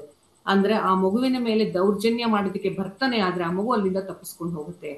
ಈ ರೀತಿ ಅನೇಕ ಶಾಲೆಗಳಲ್ಲಿ ನಾವು ನೋಡ್ಬೋದು. ಹಳ್ಳಿಗಳಲ್ಲಿ ಹೋಗುವಂತಹ ಮಗುವಿಗೆ ಯಾವ ತೊಂದರೆ ಇದೆ, ಆ ಗ್ರಾಮ ಸಭೆಗಳಲ್ಲಿ, ಮಕ್ಕಳ ಗ್ರಾಮ ಸಭೆಗಳಲ್ಲಿ ಇದರ ವಿಷಯವಾಗಿ ಕುರಿತು ಮಾತಾಡಿ. ಆ ಒಂದು ಕಾರ್ಯಕ್ರಮಕ್ಕೆ ಶಿಕ್ಷಕರಾಗಿ ನೀವು ಈ ಒಂದು ಅರಿವು ಕಾರ್ಯಕ್ರಮನ, ಯಾಕೆಂದ್ರೆ ಅಲ್ಲಿ ಪೇರೆಂಟ್ಸ್ ಬಂದಿರ್ತಾರೆ, ಗ್ರಾಮ ಸಭೆಗಳಲ್ಲಿ ಎಷ್ಟೋ ಜನ ಅಧಿಕಾರಿಗಳಿರ್ತಾರೆ, ಎಲ್ಲರ ಗಮನವನ್ನ ತಲುಪುತ್ತೆ. ಶಿಶು ಅಭಿವೃದ್ಧಿ ಕೇಂದ್ರ, ಅಂಗನವಾಡಿಯರ ಸಹಾಯ ತಗೊಳ್ಳಿ, ಆಶಾ ಕಾರ್ಯಕರ್ತೆಯರ ತಗೊಳ್ಳಿ, ಹಾಗೆ ನಿಮ್ಮ ಗ್ರಾಮ ಪಂಚಾಯತಿ ಸದಸ್ಯರ ಸಹಾಯವನ್ನ ತಗೊಳ್ಳಿ, ಹಾಗೆ ಜನಸಾಮಾನ್ಯರು ಕೂಡ ಅಲ್ಲಿ ಸೇರ್ತಾರೆ. ಆಗ ನೀವು ಈ ಕಾನೂನು ಅರಿವು ಕಾರ್ಯಕ್ರಮವನ್ನ ಕೊಟ್ಟಾಗ ಅವರಿಗೆ ಅಟ್ಲೀಸ್ಟ್ ಈ ಪೋಕ್ಸೋ ಕಾಯ್ದೆ ಮತ್ತೆ ಬಾಲ್ಯ ವಿವಾಹ ಕಾಯ್ದೆ ಬಗ್ಗೆ ಕೆಲವು ಅರಿವು ಗೊತ್ತಾಗುತ್ತೆ. ಎಷ್ಟೋ ನಾವು ಬಾಲ್ಯ ವಿವಾಹವನ್ನ ತಡೆಗಟ್ಟಬಹುದು, ಪೋಕ್ಸೋ ಕಾಯ್ದೆಯಲ್ಲಿರುವಂತಹ ಪರಿಣಾಮಗಳನ್ನು ಕೂಡ ತಪ್ಪಿಸಬಹುದು. ನಮ್ಮಲ್ಲಿ ಬರುವಂತಹ ಮಕ್ಕಳು ಗರ್ಭಿಣಿಯರಾಗಿರ್ತಾರೆ, ಆಗ್ಲೇ 25 ವಾರ ಆಗ್ಬಿಟ್ಟಿರುತ್ತೆ. ಅವರಿಗೆ ಏನು ಮಾಡೋದಿಕ್ಕಾಗಲ್ಲ. ನಾವು ಆ ಟೈಮಲ್ಲಿ ಅವರು ನಮ್ಮನ್ನ ಗರ್ಭಪಾತವನ್ನ ಮಾಡಿಸಿ ಅಂತ ಬರ್ತಾರೆ. ಗರ್ಭಪಾತವನ್ನು ಮಾಡ್ಸಕ್ಕಾಗಲ್ಲ. ಗರ್ಭಪಾತವನ್ನು ಮಾಡಿಸ್ತು ಅಂದ್ರೆ ಮಗುವಿನ ಜೀವಕ್ಕೆ ಅಪಾಯ ಇರುತ್ತೆ, ಆ ನೊಂದ ಬಾಲಕಿಯ ಜೀವಕ್ಕೆ ಅಪಾಯ ಇರುತ್ತೆ. ಹಾಗಾಗಿ ಈ ರೀತಿಯಾದಂತಹ ಸಂದರ್ಭದಲ್ಲಿ ಮೊದಲೇ ಕಾನೂನು ಅರಿವನ್ನ ಕೊಟ್ಟಾಗ ಅಂಗನವಾಡಿ ಕಾರ್ಯಕರ್ತೆಯರು, ಮಾಸ್ಟರ್ಗಳು, ನಾನು ಹೇಳುದು, ಆ ಮಗು ನನ್ಗೆ ಹೇಳುತ್ತೆ, ನಾನು 7 ತಿಂಗಳು ಪ್ರೆಗ್ನೆಂಟ್ ವರೆಗೂ ನಾನು ಶಾಲೆಗೆ ಹೋಗ್ತಾ ಇದ್ದೆ ಮೇಡಮ್ ಅಂತ. ನಾನು ಕೇಳಿದೆ, ನಿಮ್ಮ ಶಾಲೆಯಲ್ಲಿ ಶಿಕ್ಷಕರು ನಿನ್ನನ್ನ ಮಾತಾಡ್ಸ್ತಿಲ್ವಾ? ಮಾತಾಡ್ಸೋರು ಮೇಡಮ್ ಅಂತ. ಪ್ರತಿಯೊಂದು ದಿನ ಶಿಕ್ಷಕರು ಮಕ್ಕಳನ್ನ ಕೂರಿಸಿ ಮಾತಾಡಿ, ಪ್ರತಿ ತಿಂಗಳು ಋತುಚಕ್ರ ಆಗತ್ತಾ ಇಲ್ವಾ, ಆ ರೀತಿ ಆಗಿಲ್ಲ ಅಂದ್ರೆ ಏನು ಕಾರಣ? ಕೆಲವ್ರು ಹೇಳ್ತಾರೆ, ರಕ್ತ ಏನಿರುತ್ತೆ ಮೇಡಮ್, ನನ್ನ ಮಗಳು 3 ತಿಂಗಳಿಗೊಂದ್ಸತಿ ಆಗ್ತಿಲ್ಲೋ, ಅದಕ್ಕೆ ನಾವು ಹಾಕಿ ಸುಮ್ಮನಾಗಿದ್ದೀವಿ ಅಂತ. ನಾನು ಮೊನ್ನೆ ಒಂದು ಅಂಗನವಾಡಿ ಕಾರ್ಯಕರ್ತೆಯರು, ಆಶಾ ಕಾರ್ಯಕರ್ತೆಯರಿಗೆ ಒಂದು ಕಾನೂನು ಅರಿವು ಕಾರ್ಯಕ್ರಮ ಕೊಟ್ಟೆ. ಆಗ ನಾನು ಅವ್ರಿಗೆ ಹೇಳಿದೆ, ನಿಮ್ಮ ತಾಲೂಕು ಆಸ್ಪತ್ರೆಯಲ್ಲಿ ತೋರಿಸಿ, ಅಲ್ಲಿ ಆ ಮಗು ಆ ರೀತಿ ಆಗಿಲ್ಲ ಅಂತಂದಾಗ ಖಂಡಿತವಾಗ್ಲೂ ಆ ಮಗುವನ್ನ ಜಿಲ್ಲಾಸ್ಪತ್ರೆಗೆ ಕರ್ಕೊಂಡು ಬನ್ನಿ, ಬೇರೆ ಬೇರೆ ಟೆಸ್ಟ್ ಮಾಡ್ತಾರೆ. ಆ ರೀತಿ ಆ ಮಗು ಗರ್ಭಿಣಿ ಅಂತ ಗೊತ್ತಾಯ್ತು ಅಂತಂದ್ರೆ ಅದಕ್ಕೆ ಬೇರೆ ಏನಾದ್ರು ಒಂದು ವ್ಯವಸ್ಥೆಯನ್ನ ಮಾಡಬಹುದು. ಯಾಕೆ ಅಂತಂದ್ರೆ ಆ ಸಣ್ಣ ವಯಸ್ಸಿನಲ್ಲಿ ಆಟವಾಡುವಂತಹ ಮಗು ಗರ್ಭಿಣಿ ಆಗ್ತಾಳೆ ಅಂದ್ರೆ ಯೋಚನೆ ಮಾಡಿ ಆ ಮಗುವಿನ ಜೀವನ ಹೇಗಿರುತ್ತೆ ಅಂತ ಹೇಳಿ. ಸೊ ಒಂದು ಪೋಕ್ಸೋ ಕಾಯ್ದೆಯಲ್ಲಿ ಅನೇಕ ನಾವು ನೋಡ್ತಾ ಹೋಗ್ತೀವಿ. ದಿನ ಬೆಳಗ್ಗೆದ್ರೆ 3 ವರ್ಷದ ಅಂಗನವಾಡಿಗೆ ಹೋಗುವಂತಹ ಮಗುವಿನ ಮೇಲೆ ದೌರ್ಜನ್ಯ ಆಗ್ತಾ ಇದೆ, ಶಾಲೆಗೆ ಹೋಗುವಂತ ಮಗುವಿನ ಮೇಲೆ ದೌರ್ಜನ್ಯ ಆಗ್ತಿದೆ, ಪಕ್ಕದ ಮನೆಯವರು ಕರ್ಕೊಂಡೋಗಿ ಮಗುನ ಆಟ ಆಡಿಸ್ತೀವಿ ಅಂತ ಹೇಳಿ ದೌರ್ಜನ್ಯ ಮಾಡ್ತಾ ಇದ್ದಾರೆ. ಅಂದ್ರೆ 3 ವರ್ಷದ ಮಗುವಿನಿಂದ ಹಿಡಿದು 18 ವರ್ಷದ ಮಗುವಿನ ಮೇಲೆ ಆಗ್ತಿದೆ. ಗ್ಯಾಂಗ್ ರೇಪ್ ಆಗ್ತಾ ಇದೆ. ಒಂದು ಹುಡುಗಿ ಒಬ್ಬ ಸ್ನೇಹಿತನ ಜೊತೆ ಹೋಗ್ತಾಳೆ, ಆದ್ರೆ ಅಲ್ಲಿ ಆ ಮಗುವಿನ ಮೇಲೆ ಇಬ್ರು ಮೂವರು ಅಂದ್ರೆ ಒಂದು ಮೃಗೀಯ ವರ್ತನೆಯನ್ನ ಮಾಡಿ ಆ ಹೆಣ್ಣು ಮಗುವಿನ ಮೇಲೆ ದೌರ್ಜನ್ಯವನ್ನ ಮಾಡ್ತಾರೆ. ಅಂದ್ರೆ ಯಾವ ಮಟ್ಟಕ್ಕೆ ಹೋಗ್ತಾ ಇದ್ದೀವಿ. ಇದಷ್ಟೇ ಅಲ್ಲ, ಇನ್ನು ಮಠಗಳಿಗೆ ಹೋಗಿ ನಾವು ಯಾರ್ಯಾರಿಗೆ ಗೌರವವನ್ನ ಕೊಡ್ತೀವಿ, ಬೆಲೆಗಳನ್ನ ಕೊಡ್ತೀವಿ, ಅಲ್ಲಿ ಕೂಡ ಈ ದೌರ್ಜನ್ಯ ಆಗ್ತಿದೆ. ಹಾಗಿದ್ರೆ ಮಕ್ಕಳಿಗೆ ಎಲ್ಲಿ ಮಕ್ಕಳನ್ನ ಸೇವ್ ಮಾಡ್ಬೇಕು ನಾವು? ಮಹಿಳೆಯರಿಗೆ ಆಗ್ತಾ ಇಲ್ವಾ? ಅತಿ ಹೆಚ್ಚು ದೌರ್ಜನ್ಯ ಮಹಿಳೆಯರ ಮೇಲೂ ಆಗ್ತಿದೆ. ದಿನ ಬೆಳಗ್ಗೆ ನೀವು ಪ್ರಕರಣಗಳನ್ನ ನೋಡಬಹುದು. ಆದ್ರೆ ಮಹಿಳೆಗೆ ಆಗಿರುವ ನೋವನ್ನ ಬಿಟ್ಬಿಡ್ತಾರೆ, ಬೇರೆ ಎಲ್ಲ ಪ್ರಚಾರವನ್ನ ಮಾಡ್ತಾರೆ. ನಮ್ಮ ಉದ್ದೇಶ ಮಕ್ಕಳು ಮತ್ತು ಮಹಿಳೆಯರಿಗೆ ಆಗುವ ತೊಂದರೆ ಬಗ್ಗೆ ನಾವೊಂದು ತಡೆಗಟ್ಟಬೇಕು. ಸಣ್ಣ ಮಕ್ಕಳ ಮೇಲೆ, ಯಾಕೆಂದ್ರೆ ಹದಿಹರಿಯದ ಮಕ್ಕಳು, ಅವರಿಗೆ ಜೀವನ ಏನು ಅಂತ ಗೊತ್ತಿರಲ್ಲ, ಅಂತ ಮಕ್ಕಳ ಮೇಲೆ ಅತಿ ಹೆಚ್ಚು ದೌರ್ಜನ್ಯ ನಡೆಯುತ್ತೆ. ಪೋಕ್ಸೋ ಕಾಯ್ದೆ ವಿಶೇಷ ರೀತಿಯ ಕಾಯ್ದೆಯಾಗಿದ್ದು, ಈ ಕಾಯ್ದೆಯಲ್ಲಿ ಯಾರ್ಯಾರು ಈ ರೀತಿ ಹೆಣ್ಣು ಮಕ್ಕಳ ಮೇಲೆ ದೌರ್ಜನ್ಯವನ್ನ ಮಾಡ್ತಾರೆ ಅವರಿಗೆ ಶಿಕ್ಷೆ ಕಟ್ಟಿಟ್ಟ ಬುತ್ತಿ. ಅಂಥವರಿಗೆ ಕಾನೂನು ಯಾವುದೇ ಕಾರಣಕ್ಕೂ ಕೂಡ ಬಿಡೋದಿಲ್ಲ. ಕೆಲವು ಪ್ರಕರಣಗಳಲ್ಲಿ ರಾಜಿಯನ್ನ ಮಾಡಿಸ್ತಾರೆ. ನೀವು ನೋಡ್ಬೋದು, ಏನ್ ಮಾಡ್ತಾರೆ ಅಂದ್ರೆ ಹುಡುಗಿಗೆ ಹೆದರಿಸ್ತಾರೆ, ಬೆದರಿಸ್ತಾರೆ, ಇಲ್ಲಾಂದ್ರೆ ಹಣದ ಆಮಿಷವನ್ನ ಹುಡುಕ್ತಾರೆ. ತುಂಬಾ ಬಡತನದಲ್ಲಿ ಇರ್ತಾರೆ ಪಾಪ ತಂದೆ ತಾಯಿ, ಅವರಿಗೆ ತಿನ್ನಕ್ ಕೂಡ ಊಟ ಇರೋದಿಲ್ಲ. ಅಂತವ್ರು ಏನ್ ಮಾಡ್ತಾರೆ ಅಂದ್ರೆ ಹಣವನ್ನ ಕೊಡ್ತಾರೆ. ಆದ್ರೆ ಹಣ ಕೊಟ್ಟ ತಕ್ಷಣ ಅವ್ರು ತಪ್ಪು ಮಾಡಿರೋದು ಸುಮ್ಮನಾಗ್ಬಿಡ್ತಾರ? ಇಲ್ಲ, ಅಂತವ್ರಿಗೆ ಶಿಕ್ಷೆ ಆಗೇ ಆಗತ್ತೆ. ಅವ್ರು ಏನೇ ಹಣ ಕೊಡ್ಬೋದು, ದಾಖಲೆಗಳಿರುತ್ತೆ, ನಮ್ಮಲ್ಲಿ ಎವಿಡೆನ್ಸ್ ಇರುತ್ತೆ. ಎವಿಡೆನ್ಸ್ ನಮ್ಮ ಮುಖಾಂತರ ನಾವೇನ್ ಮಾಡ್ತೀವಿ, ಬರೀ ಎವಿಡೆನ್ಸ್ ಅಷ್ಟೇ ಅಲ್ಲ, DNA ರಿಪೋರ್ಟ್ಸ್ ಇರುತ್ತೆ, ಮೆಡಿಕಲ್ ರಿಪೋರ್ಟ್ಸ್ ಇರುತ್ತೆ. Based on medical DNA reports ಇದೆಲ್ಲವನ್ನ ಇಟ್ಕೊಂಡು ನಾವು ಆ ಒಂದು ನ್ಯಾಯಾಲಯದಲ್ಲಿ ಶಿಕ್ಷೆಯನ್ನ ಕೊಡ್ಬೇಕಾ ಬೇಡವಾ ಅನ್ನೋದನ್ನ ನಾವು ನೋಡ್ತೀವಿ. ಸೊ ಹಾಗಾಗಿ ಶಿಕ್ಷಕರ ಪಾತ್ರ ಅತಿ ಹೆಚ್ಚು ನಮ್ಮಲ್ಲಿ ಇದೆ. ಹಾಗಾಗಿ ಶಿಕ್ಷಕರು ತಮ್ಮನ್ನ ತಾವು ಈ ಒಂದು ಮಕ್ಕಳ ಜೊತೆ ತಾವು ಮಕ್ಕಳಂತೆ ಭಾಗವಹಿಸಿ ಆ ಮಕ್ಕಳಿಗೆ ಆಗುವ ತೊಂದರೆಗಳನ್ನ ಕೇಳಿದ್ರೆ ಖಂಡಿತವಾಗಿ ಮಗು ಎಲ್ಲವನ್ನು ಬಾಯ್ಬಿಡುತ್ತೆ. ಅದನ್ನ ನೀವು ರಕ್ಷಕರಾಗಿ ನಿಮ್ಮ ಸೇವೆಯನ್ನ ಮಾಡಬೇಕು, ಭಕ್ಷಕರಾಗಿ ಮಾಡಬೇಡಿ. ಕೆಲವರಿಗೆ ನಾನು ಹೇಳ್ತಾ ಇರೋದು, ಎಲ್ಲರಿಗೂ ಅಲ್ಲ, ಕೆಲವು ಶಿಕ್ಷಕರಿಗೆ ನಾವು ಕೈ ಎತ್ತಿ ನಾನು ಮುಗಿತೀನಿ. ಏಕೆಂದ್ರೆ ಎಷ್ಟೋ ಪ್ರಕರಣಗಳಲ್ಲಿ ನಮ್ಗೆ ಸಹಾಯವನ್ನ ಮಾಡಿದ್ದಾರೆ. ಎಷ್ಟೋ ಪ್ರಕರಣಗಳಲ್ಲಿ ನಾನು ಶಿಕ್ಷೆಯನ್ನು ನಾನು ಒಬ್ಳು ಕೊಡ್ಸೋದಿಕ್ ಸಾಧ್ಯ ಇಲ್ಲ, ಎಲ್ಲರೂ ಸೇರಿದ್ರೆ ಮಾತ್ರ ಸಾಧ್ಯ. ಅಂತಹ ಪ್ರಕರಣಗಳಲ್ಲಿ ನಾನು ಕೇಳಿದಷ್ಟು ದಾಖಲೆಗಳನ್ನ ಕೊಡೋದು, ಇಲ್ಲ ಮೇಡಮ್ ನಮ್ಮ ಮಗುಗೆ ತೊಂದರೆ ಆಗಿದೆ, ಶಾಲೆ ಮಗುಗೆ, ನಿಮ್ಮ ಸಹಾಯಕ್ಕೆ ನಾವು ಬರ್ತೀವಿ ಅಂತ ಹೇಳಿ ಎಷ್ಟೋ ಶಿಕ್ಷಕರು ಬಂದಿದ್ದಾರೆ, ಪಬ್ಲಿಕ್ಸ್ ಬಂದಿದ್ದಾರೆ. ಯಾಕೆಂದ್ರೆ ನಾನು ಪಬ್ಲಿಕ್ಸ್ ಜನಸಾಮಾನ್ಯರನ್ನು ಕೂಡ ಮರೆಯೋದಿಲ್ಲ, ಯಾಕೆಂದ್ರೆ ಜನಸಾಮಾನ್ಯರು ಕೂಡ ಇದರಲ್ಲಿ ಭಾಗವಹಿಸಿದ್ದೀರಾ. ಜನಸಾಮಾನ್ಯರಿಗೆ ನಾನು ಹೇಳೋದು, ಯಾರು ಪಂಚ ವಿಟ್ನೆಸ್ ಅಂತ ಕರೆದಿರ್ತಾರೆ ಪಂಚನಾಮೆಗೆ, ಅಂತ ಸಮಯದಲ್ಲಿ ಇಂಥ ಜಾಗದಲ್ಲಿ ಈ ಮಗು ತೋರಿಸಿದೆ ಅಂತ ಹೇಳಿದಾಗ ಅದನ್ನ ಬಂದು ನೀವು ಡೈರೆಕ್ಟ್ ಆಗಿ ಕೋರ್ಟ್ ನಲ್ಲಿ ನಿಮ್ಮನ್ನ ಕರೆದಾಗ ಸರಿಯಾದ ರೀತಿಯಲ್ಲಿ ಸಾಕ್ಷಿಯನ್ನ ಹೇಳಿ ಒಂದು ಮಗುವಿಗೆ ನಾವು ನ್ಯಾಯವನ್ನ ಕೊಡಿಸಬಹುದು. ಇದಿಷ್ಟು ಕೂಡ ನಾನು ಈ ದಿನ ಶಿಕ್ಷಕರಿಗೋಸ್ಕರ, ಬರೀ ನಾನು ಕಲಂಗಳನ್ನ ಹೇಳ್ತಾ ಹೋದ್ರೆ ಕಲಮ್ಮು ಸೆಕ್ಷನ್ಸ್ಗಿನ್ನ ಇಂಪಾರ್ಟೆಂಟು, ಯಾವ ರೀತಿ ನೀವು ನಿಮ್ಮ ಶಾಲೆಗೆ ಬರುವ ಮಕ್ಕಳಿಗೆ ನೀವು ರಕ್ಷಣೆಯನ್ನು ಕೊಡಬೇಕು. ನೀವೇ ತಪ್ಪಿತಸ್ಥರಾದ್ರೆ ಆ ತಪ್ಪನ್ನ ತಿದ್ದುಕೊಂಡು ಇಲ್ಲಿ ಕೂಡ ಕೆಲವರ ಮನಸ್ಸಿನ ಪರಿವರ್ತನೆಯನ್ನ ಮಾಡಿಕೊಂಡು ನೀವು ಕೂಡ ಒಂದು ಸಮಾಜಕ್ಕೆ, ಈ ಸಮಾಜದಲ್ಲಿ ನನ್ನ ಕೊಡುಗೆ ಏನು ಅಂತ ಒಂದು ಯೋಚನೆ ಮಾಡಿ. ನಾವೆಲ್ಲರೂ ಕೊಡುಗೆ ಅಂತಂದ್ರೆ ಏನ್ ದೊಡ್ಡ ಬಿಲ್ಡಿಂಗ್ ಕಟ್ಸಿದ್ರೆ ಕೊಡುಗೆ ಅಲ್ಲ, ನಾವು ಒಂದು 10 ಮಕ್ಕಳಿಗೆ ನಮ್ಮ ಉಪಯೋಗ ಆಯ್ತು ಅಂತಂದ್ರೆ ಅದೇ ನಾವು ಈ ಸಮಾಜಕ್ಕೆ ಕೊಡುವಂತಹ ಕೊಡುಗೆ ಆಗಿದೆ. ಹಾಗಾಗಿ ಈ ಅರಿವು ಕಾರ್ಯಕ್ರಮಗಳನ್ನ ಮಾಡಿ, ಅತಿ ಹೆಚ್ಚು ಅರಿವು ಕಾರ್ಯಕ್ರಮಗಳನ್ನ ಮಾಡಿ. ನಿಮಗೇನಾದ್ರೂ ನಿಮ್ಮ ಶಾಲೆಗಳಲ್ಲಿ ಸಲಹೆ ಬೇಕು ಮೇಡಮ್, ಇಲ್ಲ ಮೇಡಮ್ ನಮ್ಗೆ ಒಂದು ಪ್ರೋಗ್ರಾಮ್ ಬೇಕು ಮೇಡಮ್ ಅಂದ್ರೆ ನಾವು ಉಚಿತವಾಗಿ ನಾವಿದ್ದೀವಿ, ಪುರುಷೋತ್ತಮ್ ಸರ್ ಇದ್ದಾರೆ, ನಾವು ಬಂದು ಉಚಿತ ಕಾರ್ಯಕ್ರಮವನ್ನ ಮಾಡ್ಕೊಡ್ತೀವಿ. ನಾವು ಯಾವುದೇ ಅಪೇಕ್ಷೆಯನ್ನು ಪಡೋದಿಲ್ಲ. ಮಕ್ಕಳ ಒಂದು ಜೀವನ ಸರಿ ಹೋಗ್ಬೇಕು, ಆ ಮಕ್ಕಳಿಗೆ ಆದಂತಹ ಮಕ್ಕಳ ಮೇಲೆ ಅನ್ಯಾಯ ನಡೀಬಾರ್ದು, ಹಾಗೂ ಬಾಲ್ಯ ವಿವಾಹದಂತಹ ಕೆಟ್ಟ ಪದ್ಧತಿಗಳನ್ನ ಹೊಡೆದೋಡಿಸ್ಬೇಕು ಅನ್ನೋದು ನಮ್ಮ ಉದ್ದೇಶ ಆಗಿದೆ. ಹಾಗಾಗಿ ಎಲ್ಲರೂ ಕೂಡ ಯಾವುದೇ ಒಂದು ಕಾರ್ಯಕ್ರಮವನ್ನ ಮಾಡಿದ್ರೆ, ಮೇಡಮ್ ನೀವು ಬೇಕು ಅಂದ್ರೆ, ಅಕಸ್ಮಾತ್ ನಿಮಗೇನಾದ್ರೂ ಇಲ್ಲಿರುವವರಿಗೆ ಸಲಹೆ ಬೇಕು ಅಂದ್ರೆ ಖಂಡಿತವಾಗ್ಲೂ ನಾನು ಇರ್ತೀನಿ. ಫೋನ್ ಮಾಡಿದ್ರೆ ದಯವಿಟ್ಟು ನಾನು ಸಿಗೋದಿಲ್ಲ. ಆದ್ರೆ ನೀವು ಮೆಸೇಜ್ ಅನ್ನ ಹಾಕಿ, ಮೇಡಮ್ ಇಂಥ ಶಾಲೆಯಲ್ಲಿ ಈ ರೀತಿ ತೊಂದರೆ ಇದೆ ಅಂತ ನೀವು ನನಗೆ ತಿಳಿಸಿದ್ರೆ, ಅಥವಾ ಇನ್ನೆಲ್ಲೋ ಇಂಥ ಮಗುವಿಗೆ ತೊಂದರೆ ಇದೆ ಅಂತ ತಿಳಿಸಿದ್ರೆ, ಖಂಡಿತವಾಗಿಯೂ ಅದಕ್ಕೆ ಏನ್ ಸ್ಟೆಪ್ ತಗೋಬೇಕು, ನೆಕ್ಸ್ಟ್ ಸ್ಟೆಪ್ ಅನ್ನ ನಾನು ತಗೊಳ್ತೀನಿ ಅಂತ ನಾನು ನಿಮ್ಗೆ ಭರವಸೆಯನ್ನ ಕೊಡ್ತೇನೆ. ಹಾಗೆ ನೀವೆಲ್ಲರೂ ಇವತ್ತು ನಾನು ಹೇಳಿರೋ ಒಂದು 10 ಭಾಗವನ್ನ, ನಿಮ್ಗೂ ಕೂಡ ತುಂಬಾ ಬುದ್ಧಿವಂತರಿದ್ದೀರಾ, ಇಲ್ಲಿ ಎಲ್ಲ ಸೇರಿರೋರೆಲ್ಲ ಬುದ್ಧಿವಂತರೇ ನನ್ನ ಪ್ರಕಾರ. ನಿಮ್ಮಂತ ಬುದ್ಧಿವಂತರು ಈ ರೀತಿ ಕಾರ್ಯಕ್ರಮವನ್ನ ನಾನು ಏನ್ ಹೇಳಿದೀನಿ, ಈ ಕಾರ್ಯಕ್ರಮವನ್ನ ತಗೊಂಡು ನಿಮ್ಮ ಅನಿಸಿಕೆಗಳನ್ನು ಸೇರಿಸಿ ಒಂದಷ್ಟು ನಿಮ್ಮ ಶಾಲೆಗಳಲ್ಲಿ ಅಥವಾ ನಿಮ್ಮ ಊರಿನಲ್ಲಿ ಪ್ರತಿಯೊಂದು ಜಾಗದಲ್ಲಿ ಕೂಡ ಈ ಕಾನೂನು ಅರಿವು ಕಾರ್ಯಕ್ರಮವನ್ನ ನೀವು ಮಾಡ್ತು ಅಂತಂದ್ರೆ 100% ನಾವು ಎಷ್ಟೋ ಮಕ್ಕಳನ್ನ ಬೆಳಕಿಗೆ ತರಬಹುದು. ಯಾವ ಮಕ್ಕಳು ತಪ್ಪು ದಾರಿಗೆ ಹೆಜ್ಜೆ ಇಡ್ತಾ ಇದ್ದಾರೆ, ಆ ತಪ್ಪು ದಾರಿಯಿಂದ ತೆಗೆದು ಆ ಮಕ್ಕಳ ಒಂದು ಜೀವನವನ್ನ, ಅವರಿಗೆ ಕೌಶಲ್ಯವನ್ನ, ಮೌಲ್ಯಗಳನ್ನ ಕೊಡಬೇಕು. ಈಗ ನನ್ನ ಮುಖ್ಯ ಉದ್ದೇಶ ಶಿಕ್ಷಕರಿಗೆ ಕೇಳ್ಕೊಳ್ಳೋದು ನಾನು ಅಂದ್ರೆ, ಮೌಲ್ಯಗಳನ್ನ ಬೆಳೆಸಿ. ಬರೀ A+ A ಗ್ರೇಡ್ಗೆ ನಾವು ಮಕ್ಕಳನ್ನ ಬೆಳೆಸೋದು ಬೇಡ. ಅವರಿಗೆ ಮೌಲ್ಯ, ಜೀವನ ಕೌಶಲ್ಯ ಮತ್ತೆ ಮೌಲ್ಯಗಳನ್ನ ಕೊಟ್ರೆ 100% ಆ ಮಕ್ಕಳು ಜೀವನದಲ್ಲಿ ಏನಾದ್ರು ಸಾಧಿಸ್ತಾರೆ ಅಂತ ಹೇಳಿ ನಾನು ಹೇಳ್ತೀನಿ. ಸೊ ಇಷ್ಟು ಹೊತ್ತು ನನಗೆ ಈ ಒಂದು ಯಾರೋ ಒಬ್ರು ಕೇಳ್ತಾ ಇದ್ದೀರಾ, ಪೋಕ್ಸೋ ಆಕ್ಟ್ ಬಗ್ಗೆ ಹೇಳಿ ಮೇಡಮ್ ಅಂತ. ಸರ್, ಪೋಕ್ಸೋ ಆಕ್ಟ್ ಅತಿ ಹೆಚ್ಚು ನಾನು ಹೇಳಿದ್ನಲ್ಲ ನಿಮಗೆ, ಕಲಮ್ಮು 1ರಿಂದ 46 ಇದೆ. ಕಲಂ 4 ಹೆಣ್ಣು ಮಕ್ಕಳ ಮೇಲೆ ದೌರ್ಜನ್ಯವನ್ನ ಮಾಡೋದು, ತೀವ್ರತರದ ಲೈಂಗಿಕ ದೌರ್ಜನ್ಯವನ್ನ ಮಾಡುವಂತೂ ಕಲಂ 5. ಕಲಂ 6 ಅದಕ್ಕೆ ಶಿಕ್ಷೆ ಇದೆ.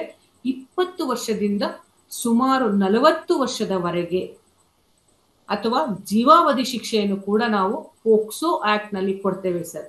ಹಾಗೆ ಪೋಕ್ಸೋ ಆಕ್ಟ್ ನಲ್ಲಿ ಹೆಣ್ಣು ಮಕ್ಕಳು ಗಂಡು ಮಕ್ಕಳು ಭೇದ ಭಾವ ಇಲ್ಲ. 18 ವರ್ಷದ ಒಳಗಿನ ಯಾವುದೇ ಮಗು ಇರ್ಬೋದು, ಅಂತ ಮಗುವಿನ ಮೇಲೆ ದೌರ್ಜನ್ಯ ಆದಾಗ ಅಂತ ಮಕ್ಕಳು ಈ ಒಂದು ಪ್ರಕರಣವನ್ನ ದಾಖಲಿಸ್ತಾರೆ. ಆಕೆಯಾದ್ರೂ ದಾಖಲಿಸಬಹುದು, ಅವರ ತಂದೆ ತಾಯಿ ದಾಖಲಿಸಬಹುದು, ಅಥವಾ ಒಬ್ಬ ಸಾರ್ವಜನಿಕರು ದಾಖಲಿಸಬಹುದು. ಈ ಪೋಕ್ಸೋ ಕಾಯ್ದೆಯಡಿ ಶಿಕ್ಷೆ ತುಂಬಾ ಕಠಿಣ ಆಗಿರುತ್ತೆ, ನಿಮ್ಗೆ ತಿಳಿದಂತಹ. ಹಾಗೇನೆ ಪೋಕ್ಸೋ ಕಾಯ್ದೆಯಡಿಯಲ್ಲಿ ಪ್ರತಿಯೊಂದು ಸೆಕ್ಷನ್ ಕೂಡ ಇಂಪಾರ್ಟೆಂಟ್. ಹಾಗೆ ಇನ್ನೂ ಒಂದು ನಿಮ್ಗೆ ಹೇಳ್ಬೋದು, ಯಾವ ದೂರುದಾರರು ಸುಳ್ಳು ದೂರನ್ನ ಕೊಟ್ರೆ ಅವರಿಗೂ ಕೂಡ ಶಿಕ್ಷೆ ಇದೆ. ಅವ್ರಿಗೂ ಕೂಡ 1 ವರ್ಷದಿಂದ ಸುಮಾರು 1 ಲಕ್ಷದವರೆಗೆ ಜುಲ್ಮಾನೆಯನ್ನ ಹಾಕುವಂತಹ ದಂಡ ಕೂಡ ವಿಧಿಸ್ತಾರೆ. ಯಾರು ಪೋಕ್ಸೋ ಆಕ್ಟ್ ನಡಿ ಸುಳ್ಳು ದೂರನ್ನ ಕೊಟ್ಟು ಪೋಕ್ಸೋ ಆಕ್ಟ್ ಅನ್ನ FIR ಅನ್ನು ದಾಖಲು ಮಾಡ್ತಾರೆ, ಅಂತ ತಂದೆ ತಾಯಿಗೆ, ನೊಂದ ಬಾಲಕಿ ಅಥವಾ ನೊಂದ ಬಾಲಕನಿಗೆ ಇರೋದಿಲ್ಲ, ಅದು ಬಿಟ್ಟು ತಂದೆ ತಾಯಿಯರಿಗೆ ಪೋಕ್ಸೋ ಕಾಯ್ದೆಯಡಿ ಶಿಕ್ಷೆ ಕಟ್ಟಿಟ್ಟ ಬುತ್ತಿ, ಅವರಿಗೂ ಕೂಡ ಶಿಕ್ಷೆ ಅನ್ನೋದು ಸಹಜವಾಗಿರುತ್ತೆ. ಹಾಗಾಗಿ ಇನ್ನು ಪೋಕ್ಸೋ ಕಾಯ್ದೆಯಡಿ ನೀವು ನೋಡಬಹುದು, ಮಗುವಿನ ಫೋಟೋ ತೆಗೆಯೋದಿರಬಹುದು, ಅಥವಾ ಮಗುವಿನ ಭಾವಚಿತ್ರಗಳನ್ನ ತೆಗೆಯೋದಿರ್ಬೋದು, ಅಥವಾ ಏನು ಮಗು 18 ವರ್ಷದ ಒಳಗೇನಿದೆ ಮಗು, ಅಂಥ ಮಗುವಿನ ಮೇಲೆ ಲೈಂಗಿಕ ದೌರ್ಜನ್ಯವನ್ನು ಮಾಡುವಂತಹ ವ್ಯಕ್ತಿ, ಆ ಪ್ರೀತಿ ಇರ್ಬೋದು, ಪ್ರೇಮ ಇರ್ಬೋದು. ಕೆಲವ್ರು ಹೇಳ್ತಾರೆ ಮೇಡಮ್ ಅವರೇ ಫೋರ್ಸ್ಫುಲಿ ನಮ್ಮನ್ನು ಕರ್ಕೊಂಡು ಹೋದ್ರು ಅಂತ. ಯಾವುದೇ ಫೋರ್ಸ್ಫುಲಿ ಇರ್ಬೋದು, 18 ವರ್ಷದ ಮಕ್ಕಳನ್ನ ನಾವು ಮಗು ಅಂತಾನೆ ಕರಿತೀವಿ. ಹಾಗಾಗಿ ಅಂತಹ ಮಕ್ಕಳು, ಯಾವುದೇ 18 ವರ್ಷದ ಒಳಗಿನ ಮಕ್ಕಳನ್ನ ಯಾವುದೇ ಕಾರಣಕ್ಕೂ ನೀವು ಕರ್ಕೊಂಡು ಹೋಗ್ಬೇಡಿ. ಕರ್ಕೊಂಡು ಹೋದ್ರೆ ಅದು ಶಿಕ್ಷೆ ಮಿನಿಮಮ್ 20 ವರ್ಷ ಶಿಕ್ಷೆ ಇರುತ್ತೆ, ಮ್ಯಾಕ್ಸಿಮಮ್ ನಿಮ್ಗೆ ಜೀವಾವಧಿ ಇರುತ್ತೆ. ನಿಮ್ಮ ವಯಸ್ಸು ಒಂದು 20-21 ಆಗಿದ್ರೆ ನೀವು 20 ವರ್ಷ ಶಿಕ್ಷೆ ಆಯ್ತು ಅಂದ್ರೆ 41 ವರ್ಷ ಜೈಲಿನಲ್ಲಿ ಕಳೆದ್ರೆ ಆಚೆ ಬಂದು ನಿಮ್ಮ ಜೀವನ ಏನಾಗ್ಬೇಕು. ಹಾಗಾಗಿ ಗಂಡು ಮಕ್ಕಳಲ್ಲಿ ವಿನಂತಿ, ಯಾವುದೇ ಕಾರಣಕ್ಕೂ ಈ ಪೋಕ್ಸೋ ಕಾಯ್ದೆಯಡಿ ಪ್ರಕರಣಗಳು ಸಣ್ಣ ಮಕ್ಕಳನ್ನ ಕರ್ಕೊಂಡು ಹೋಗಿ ಮದುವೆ ಮಾಡೋದು, ಪ್ರೀತಿ ಪ್ರೇಮ ಅಂತ ಹೋಗೋದು ಯಾವುದೇ ಕಾರಣಕ್ಕೂ ಹೋಗ್ಬೇಡಿ. ಅಂತಹ ಮಕ್ಕಳಿಗೆ ತಿಳುವಳಿಕೆಯನ್ನ ಹೇಳಿ, ಬುದ್ಧಿವಾದವನ್ನ ಹೇಳಿ, ಅವರ ತಂದೆ ತಾಯಿಗೆ ವಿಷಯ ತಿಳಿಸಿ, ಇಲ್ಲ ಸ್ಥಳೀಯ ಪೊಲೀಸರಿಗೆ ತಿಳಿಸಿ, ಇಲ್ಲ ಅಂದ್ರೆ ಚೈಲ್ಡ್ ಹೆಲ್ಪ್ ಲೈನ್ 1098 ಏನಿದೆ ಅಲ್ಲಿಗೆ ವಿಷಯವನ್ನು ತಿಳಿಸಿ, ಈ ರೀತಿ ಮಗು ನನಗೆ ಫೋರ್ಸ್ ಮಾಡ್ತಾರೆ ಅಂತ. ಪ್ರೀತಿ ಪ್ರೇಮದ ಆಮಿಷ ಒಡ್ಡಿ ಆ ಮಕ್ಕಳನ್ನ ಎಲ್ಲೂ ಕರ್ಕೊಂಡು ಹೋಗ್ಬೇಡಿ. ಕಾನೂನು ತುಂಬಾ ಕಠಿಣವಾಗಿದೆ. ಪೋಕ್ಸೋ ಕಾಯ್ದೆಯಡಿ ದಾಖಲಾಯ್ತು ಅಂತಂದ್ರೆ ನೀವು ನಿಮ್ಮ ಜೀವನದ ಅರ್ಧ ಆಯಸ್ಸನ್ನ ಅಲ್ಲೇ ಕಳ್ಕೊಂಡ್ ಬಿಡ್ತೀರಾ ಅಂತ ಹೇಳಿ ನಾನು ಹೇಳ್ತಾ, ಇಷ್ಟು ಹೊತ್ತು ನನಗೆ ಸಮಯವನ್ನ ಕೊಟ್ಟಿದ್ದೀರಾ. ಈಗ ನಿಮ್ಮಲ್ಲಿ ಯಾರಿಗಾದ್ರೂ ಕ್ವಶನ್ಸ್ ಕೇಳೋದಿದೆ, ಏನಾದ್ರು ಡೌಟ್ಸ್ ಇದೆ ಅಂದ್ರೆ ನೀವು ಕೇಳ್ಬೋದು, ನಾನು ಅದಕ್ಕೆ ನಿಮ್ಗೆ ಆನ್ಸರ್ಸ್ ಅನ್ನ ಮಾಡ್ತೇನೆ. ಮೊದಲನೇದಾಗಿ ಬಹಳ ಧನ್ಯವಾದಗಳು ಮೇಡಮ್. ಬಹಳ ಅದ್ಭುತವಾಗಿ ತಾವು ಬಹಳ ಅದ್ಭುತವಾಗಿ ಹೇಳಿದ್ರಿ. ಎಷ್ಟು ನಿಮಗೆ ನಾವು ಥ್ಯಾಂಕ್ಸ್ ಹೇಳ್ಬೇಕು ಅಂತ ನಮ್ಗೆ ಗೊತ್ತಾಗ್ತಾ ಇಲ್ಲ. ಬಹಳ ಎಷ್ಟು ಚೆನ್ನಾಗಿ ನೀವು ಏನು ಕೆಲವೊಂದು ವಿಚಾರಗಳ ಸಲಹೆ ಮತ್ತು ಸೂಚನೆಗಳಂತ ನಾವು ಹೇಳಿದ್ವಿ, ಅದನ್ನ ತುಂಬಾ ಬಹಳ ಅಚ್ಚುಕಟ್ಟವಾಗಿ ತಾವು ಹೇಳಿದಿರಿ. ಪೋಸ್ಟ್ ಅಂದ್ರೆ ಏನು ಕಂಪ್ಲೇಂಟ್ ಬಾಕ್ಸ್ ಅನ್ನ ಇಡುವಂತದ್ದು, ಸೊ ಈ ರೀತಿಯಲ್ಲಿ ಸಾಕಷ್ಟು ವಿಚಾರಗಳನ್ನ ಹೇಳಿದಿರಿ. ಸೊ ತಮ್ಮ ಸಮಯನ ವ್ಯರ್ಥ ಮಾಡ್ಲಿಕ್ಕೆ ಇಷ್ಟಪಡೋದಿಲ್ಲ. ಯಾರಿಗಾದ್ರೂ ಪ್ರಶ್ನೆಗಳಿದ್ರೆ ದಯವಿಟ್ಟು ಪ್ರಶ್ನೆಗಳು ಕೇಳಿ. ತುಂಬಾ ಇಂಪಾರ್ಟೆಂಟ್ ಸೆಷನ್ ಇದು. ನಾವು ಶಿಕ್ಷಕರಿಗಾಗಿ ಕಾನೂನು ಮಾಡಿರೋ ಉದ್ದೇಶನೇ ಈ ಒಂದು ಆಕ್ಟ್ಗೋಸ್ಕರ ಅಂತ ನಾನು ಹೇಳ್ತೀನಿ. ಸೊ ದಯವಿಟ್ಟು ಯಾರಿಗಾದ್ರೂ ಪ್ರಶ್ನೆಗಳಿದ್ರೆ ದಯವಿಟ್ಟು ಕೇಳಿ. ನೋಡಿ ಮೇಡಮ್, ನನ್ಗೊಂದು ಪ್ರಶ್ನೆ ಇದೆ. ಈ ಲೈಂಗಿಕ ಶಿಕ್ಷಣ ವಿಚಾರದಲ್ಲಿ ಶಾಲೆಗಳಲ್ಲಿ ಅರಿವು ಮೂಡಿಸುವಂತದ್ದು ಈ ಪೋಕ್ಸೋ ಕಾಯ್ದೆಗೆ ಪೂರಕವಾಗ್ತದ ಮೇಡಮ್? ಈ ಲೈಂಗಿಕ ಶಿಕ್ಷಣ ಕಾನೂನು ಇದು ಶಾಲೆಗಳಲ್ಲಿ ಇದೆಯಾ ಈಗ? ಲೈಂಗಿಕ ಶಿಕ್ಷಣ ಅಂತ ಇಲ್ಲ ಸರ್, ಬಟ್ ಏನಂದ್ರೆ ನಾವು ಕಾನೂನು ಅರಿವು ಕಾರ್ಯಕ್ರಮ ಅಂತ ಒಂದು ಮಾಡ್ಕೊಂಡು, ನಾನು ಹೇಳಿದ್ನಲ್ಲ ಈಗ ಗ್ರಾಮ ಸಭೆಗಳು ಅಥವಾ ಒಂದು ಮಕ್ಕಳ ಗ್ರಾಮ ಸಭೆ ಅಂತ ಮಾಡ್ತಾರೆ, ಅಥವಾ ಶಾಲೆಯಲ್ಲಿ 15 ದಿನಕ್ಕೆ ಒಂದು ಈ ಚರ್ಚಾ ಸ್ಪರ್ಧೆ ಅಂತ ವಿಷಯ ಕೊಟ್ಟು ಈ ಕಾಯ್ದೆಯ ಬಗ್ಗೆ ಮಕ್ಕಳಿಗೆ ಏನೇನ್ ತೊಂದರೆ ಆಗುತ್ತೆ ಅಂತ ಹೇಳಿ ಒಂದು ಟಾಪಿಕ್ ಅನ್ನ ಕೊಟ್ಟು ಮಾಡ್ಬೋದು. ಲೈಂಗಿಕ ಶಿಕ್ಷಣ ಅಂತ ಯಾವ್ದು ಇಲ್ಲ ಸರ್ ನಮ್ಮಲ್ಲಿ ಇದುವರೆಗೂ. ಸರ್ಕಾರದ ಒಂದು ನಿಟ್ಟಿನಲ್ಲಿ ಸರ್ಕಾರ ಯಾವುದೇ ತರ ಹೇಳ್ತಾ ಇದ್ದಾರೆ ಸರ್, ಆದ್ರೆ ಯಾವ್ದು ಪ್ರಾಜೆಕ್ಟ್ಸ್ ಆತರ ಇಲ್ಲ. ಯಾಕೆಂದ್ರೆ ನಾನು ಪ್ರತಿಯೊಂದು ಶಾಲೆಗಳಿಗೂ ಹೋಗ್ತೀನಲ್ಲ, ಅಲ್ಲಿ ಕಾನೂನು ಮಕ್ಕಳಿಗೆ ಪೋಕ್ಸೋ ಆಕ್ಟ್ ಅಂದ್ರೇನೆ ಗೊತ್ತಿಲ್ಲ ಸರ್ ಫಸ್ಟ್ ಆಫ್ ಆಲ್. ಆಮೇಲೆ ಆ ಮಕ್ಕಳಿಗೆ ಏನೇನ್ ತೊಂದರೆ ಆಗುತ್ತೆ ಅಂತಂದ್ರೆ, ಅವ್ರು ನಾನು ಹೇಳಿದ್ನಲ್ಲ ಓಪನ್ ಅಪ್ ಆಗಿ ಅವ್ರು ಮಾತಾಡಕ್ ಇಷ್ಟಪಡೋದಿಲ್ಲ ಸರ್. ಅವ್ರು ಹೇಳ್ತಾರೆ ಮೇಡಮ್ ನಾವು ಚೀಟಿಲ್ ಬರ್ದು ಹಾಕ್ತಿವಿ ಅಂತಾರೆ. ಕಡೆಗೆ ಚೀಟಿ ಒಂದು 100ರಿಂದ 150 ಚೀಟಿಗಳು ಬರುತ್ತೆ. ಎಷ್ಟು ತೊಂದರೆ. ಸರ್ಕಾರ ಯಾವುದೇ ತರ ಒಂದು ಗೈಡ್ ಲೈನ್ಸ್ ಅನ್ನ ಕೊಟ್ಟಿದ್ಯಾ ಯಾವ್ದಾದ್ರು ಪ್ರಕರಣದಲ್ಲಿ? ಇಲ್ಲ ಸರ್, ಆತರ ಯಾವ್ದು ಇಲ್ಲ ಸರ್ ನಮ್ಮಲ್ಲಿ. ನಾನು ಇದುವರೆಗೂ ನನ್ನ ಪ್ರಕಾರ ಯಾವ್ದು ಇಲ್ಲ. ನಾವೇ ಖುದ್ದಾಗಿ ಈಗ ಹೋಗಿ ಉಚಿತವಾಗಿ ಪ್ರತಿಯೊಂದು ಶಾಲಾ ಕಾಲೇಜುಗಳಲ್ಲಿ ಉಚಿತವಾಗಿ ನಾನು ಈ ಪ್ರೋಗ್ರಾಮ್ ಅನ್ನ ಮಾಡ್ತಾ ಇದ್ದೀನಿ ಸರ್. ಯಾಕೆಂದ್ರೆ ಅಟ್ಲೀಸ್ಟ್ ಎಷ್ಟೋ ಮಕ್ಕಳನ್ನ ನಾವು 100 ಮಕ್ಕಳನ್ನ ನಾವು ತಿದ್ದುಪಡಿ ಮಾಡ್ತೀವಿ ಅನ್ನೋದು ಸಾಧ್ಯ ಇಲ್ಲ. ಒಂದು 10 ಮಕ್ಕಳಾದ್ರೂ ಒಳ್ಳೆಯವರಾಗಿ ಸಮಾಜಕ್ಕೆ ಒಂದು ಒಳ್ಳೆ ಪ್ರಜೆ ಆಗ್ಬೋದು ಅನ್ನೋದು ನನ್ನ ಉದ್ದೇಶ ಸರ್. ಶಾಲಾ ಕಾಲೇಜುಗಳಲ್ಲಿ ನಾವು ರ್ಯಾಗಿಂಗ್ ಆಕ್ಟ್ ಬಗ್ಗೆ ಪೋಸ್ಟರ್ಸ್ ಗಳನ್ನ ಹಾಕಿರುವಂತದ್ದು ನಾವು ನೋಡಿದೀವಿ. ಈ ಪೋಕ್ಸೋ ಕಾಯ್ದೆಯ ಪೋಸ್ಟರ್ಸ್ ಗಳನ್ನ ನಾವು ಈ ಶಾಲೆಗಳಲ್ಲಿ ಹಾಕೋದ್ರೆ ಹೇಗೆ ಅಂತ? ಸರ್ ಪೋಕ್ಸೋ ಅದಕ್ಕೆ ಏನಂತಂದ್ರೆ ನಾವೇನ್ ಮಾಡ್ಬೋದು ಅಂತಂದ್ರೆ, ಈ ಒಂದು ಪೋಕ್ಸೋ ಮಕ್ಕಳ ಬಗ್ಗೆ 1098 ಚೈಲ್ಡ್ ಹೆಲ್ಪ್ ಲೈನ್ ಅಂತ ನಾವು ಕೊಡ್ತಾ ಇದೀವಿ ಸರ್. ಚೈಲ್ಡ್ ಹೆಲ್ಪ್ ಲೈನ್ಗೆ ಅವ್ರು ಏನೇ ಇದ್ರು ಒಂದು ದೂರು, ಅದಕ್ಕೆ ನಾನು ಹೇಳಿದ್ದು ದೂರು ಒಂದು ಸಲಹಾ ಪೆಟ್ಟಿಗೆ ಅಂತ ಇಟ್ಬಿಟ್ಟು ಮಾಡಬಹುದು. ಬೇಕಿದ್ರೆ ನೀವು ಹೇಳಿದ್ದು ಚೆನ್ನಾಗೇ ಇದೆ, ಒಂದು ಪೋಸ್ಟರ್ಸ್ ನ ಹಾಕೊಡೋದು. ಅಂದ್ರೆ ಈ ರೀತಿ ಮಾಡಿದ್ರೆ ಈ ರೀತಿ ಶಿಕ್ಷೆ ಇರುತ್ತೆ ಅಂತ ಹೇಳಿ. ಅಂದ್ರೆ ನಮ್ಮ ಮಕ್ಕಳನ್ನ ನಾವು ಪ್ರೊಟೆಕ್ಷನ್ ಮಾಡ್ಕೋಬೇಕಾಗಿರುತ್ತೆ. ಶಿಕ್ಷೆ ಕೊಡ್ಬೇಕಾಗಿರೋದು ಯಾರು ಹೊರಗಡೆಯವ್ರು ಮಾಡ್ತಾರೋ ಅಂತವ್ರಿಗಿರುತ್ತೆ. ಹಾಗಾಗಿ ಪೋಸ್ಟರ್ಸ್ ನ ಅನ್ಸೋದ್ರಲ್ಲಿ ಏನ್ ತಪ್ಪಿಲ್ಲ ಸರ್. ಆದ್ರೆ ಅವರಿಗೆ ಹೆಚ್ಚಿನ ಕಾನೂನು ಅರಿವು ಕಾರ್ಯಕ್ರಮ ಕೊಟ್ಟಾಗ ಈ ರೀತಿ ಪ್ರೋಗ್ರಾಮ್ಸ್ ಅನ್ನ ಮಾಡಿ ನಾವು ಅಲ್ಲಿರುವ ಶಿಕ್ಷಕರೇ ಅವರಿಗೆ ಕಾರ್ಯಕ್ರಮವನ್ನು 1 ತಿಂಗಳಿಗೆ ಒಂದ್ಸತಿನೋ ಅಥವಾ 2 ತಿಂಗಳಿಗೆ ಒಂದ್ಸತಿನೋ ಕಾರ್ಯಕ್ರಮವನ್ನು ಮಾಡಿದ್ರೆ 100% ಇದ್ರಲ್ಲಿ ಏನಾದ್ರು ಒಂದ್ ಸ್ವಲ್ಪನಾದ್ರು ನಾವು ಸಾಲ್ವ್ ಮಾಡಬಹುದು ಸರ್. ಮೇಡಮ್, ಈಗ ಪ್ರೀತಿ ಪ್ರೇಮ ಕೇಸ್ಗಳಲ್ಲಿ ಈ ಕನ್ಸೆನ್ಶುಯಲ್ ಸೆಕ್ಸ್ ಅನ್ನ ಮಾಡಿ ಪ್ರೆಗ್ನೆಂಟ್ ಆಗಿರುವಂತ ಸಂದರ್ಭದಲ್ಲಿ ಆ ಹುಡುಗನಿಗೆ ಈ ಕನ್ಸೆನ್ಶುಯಲ್ ಸೆಕ್ಸ್ ಅನ್ನೋದು ಡಿಫೆನ್ಸ್ ಆಗ್ತದ? ಖಂಡಿತ ಸರ್. ಕನ್ಸೆಕ್ಷುಯಲ್ ಡಿಫೆನ್ಸ್ ಅಲ್ಲಿ ಏನಾಗುತ್ತೆ ಅಂದ್ರೆ, ಕನ್ಸೆಕ್ಷುಯಲ್ ಇದ್ರಲ್ಲಿ ಒಂದು ರಿಕ್ವೆಸಿಷನ್ ಈಗ ಹೈಕೋರ್ಟ್ಗೆ ಹೋಯ್ತು ಅಂತಂದ್ರೆ ಅವ್ರೇನ್ ಮಾಡ್ತಾರೆ, ಮನೆ ಬಾದಾಮ್ಕರ್ ಅವ್ರು ಹೇಳಿದ್ರು, ಬಾದಾಮ್ಕರ್ ಅವರೊಂದು ಜಜ್ಮೆಂಟ್ ಅನ್ನ ಕೂಡ ಪಾಸ್ ಮಾಡಿದ್ದಾರೆ. ಅವರೇ ಮದ್ವೆ ಆಗ್ತೀನಿ ಅಂದ್ರೆ, ಈಗ ಹುಡುಗಿಗೆ 17 ವರ್ಷ ಆಗಿರುತ್ತೆ, ಈಗ ಹುಡುಗನ್ಗೆ ಒಂದು 20-21 ವರ್ಷ ಇರುತ್ತೆ. ಅವನು ನಾನು ಮುಂದೆ ಅವಳನ್ನೇ ಮದ್ವೆ ಮಾಡ್ಕೊಳ್ತೀನಿ, ಮಗುವನ್ನ ಗರ್ಭಪಾತ ಮಾಡಿಸೋದಿಲ್ಲ, ಮಗುವನ್ನ ನಾನೇ ನೋಡ್ಕೊಳ್ತೀನಿ ಅಂತ ಹೇಳಿದ್ರೆ ಆಗ ಅವರಿಗೆ ಬೇಲನ್ನ ಕೊಡ್ತಾರೆ. ಅದಾದ್ಮೇಲೆ ಕ್ವಾಶ್ ಕೂಡ ಮಾಡ್ತಾರೆ. ಆಮೇಲೆ ಅವ್ರಿಗೆ 3 ತಿಂಗಳು ಸಮಯವನ್ನ ಕೊಡ್ತಾರೆ ಸರ್. 3 ತಿಂಗಳು ಅಥವಾ ಆ ಹುಡುಗಿಗೆ 18 ವರ್ಷ ತುಂಬಕ್ಕೆ ಎಷ್ಟು ತಿಂಗಳು ಬೇಕೋ ಅಷ್ಟು ಟೈಮ್ ಅನ್ನ ಕೊಡ್ತಾರೆ. ಆಮೇಲೆ ಅವರು ತಗೊಂಡೋಗಿ ಏನು ಮದುವೆದು ಸರ್ಟಿಫಿಕೇಟ್ ಇರುತ್ತೆ, ಮ್ಯಾರೇಜ್ ಸರ್ಟಿಫಿಕೇಟ್ ಅನ್ನ ಅಲ್ಲಿ ಪ್ರೊಡ್ಯೂಸ್ ಮಾಡ್ಬಿಟ್ಟು photos along with marriage certificate produce ಮಾಡಿದ್ರೆ ಕೇಸ್ ಅನ್ನ ಕ್ವಾಶ್ ಮಾಡ್ತಾರೆ ಸರ್. ಸರ್ಕಾರದ ಯಾವುದೇ ತರ ಯೋಜನೆಗಳು ಇಲ್ಲ ಮೇಡಮ್.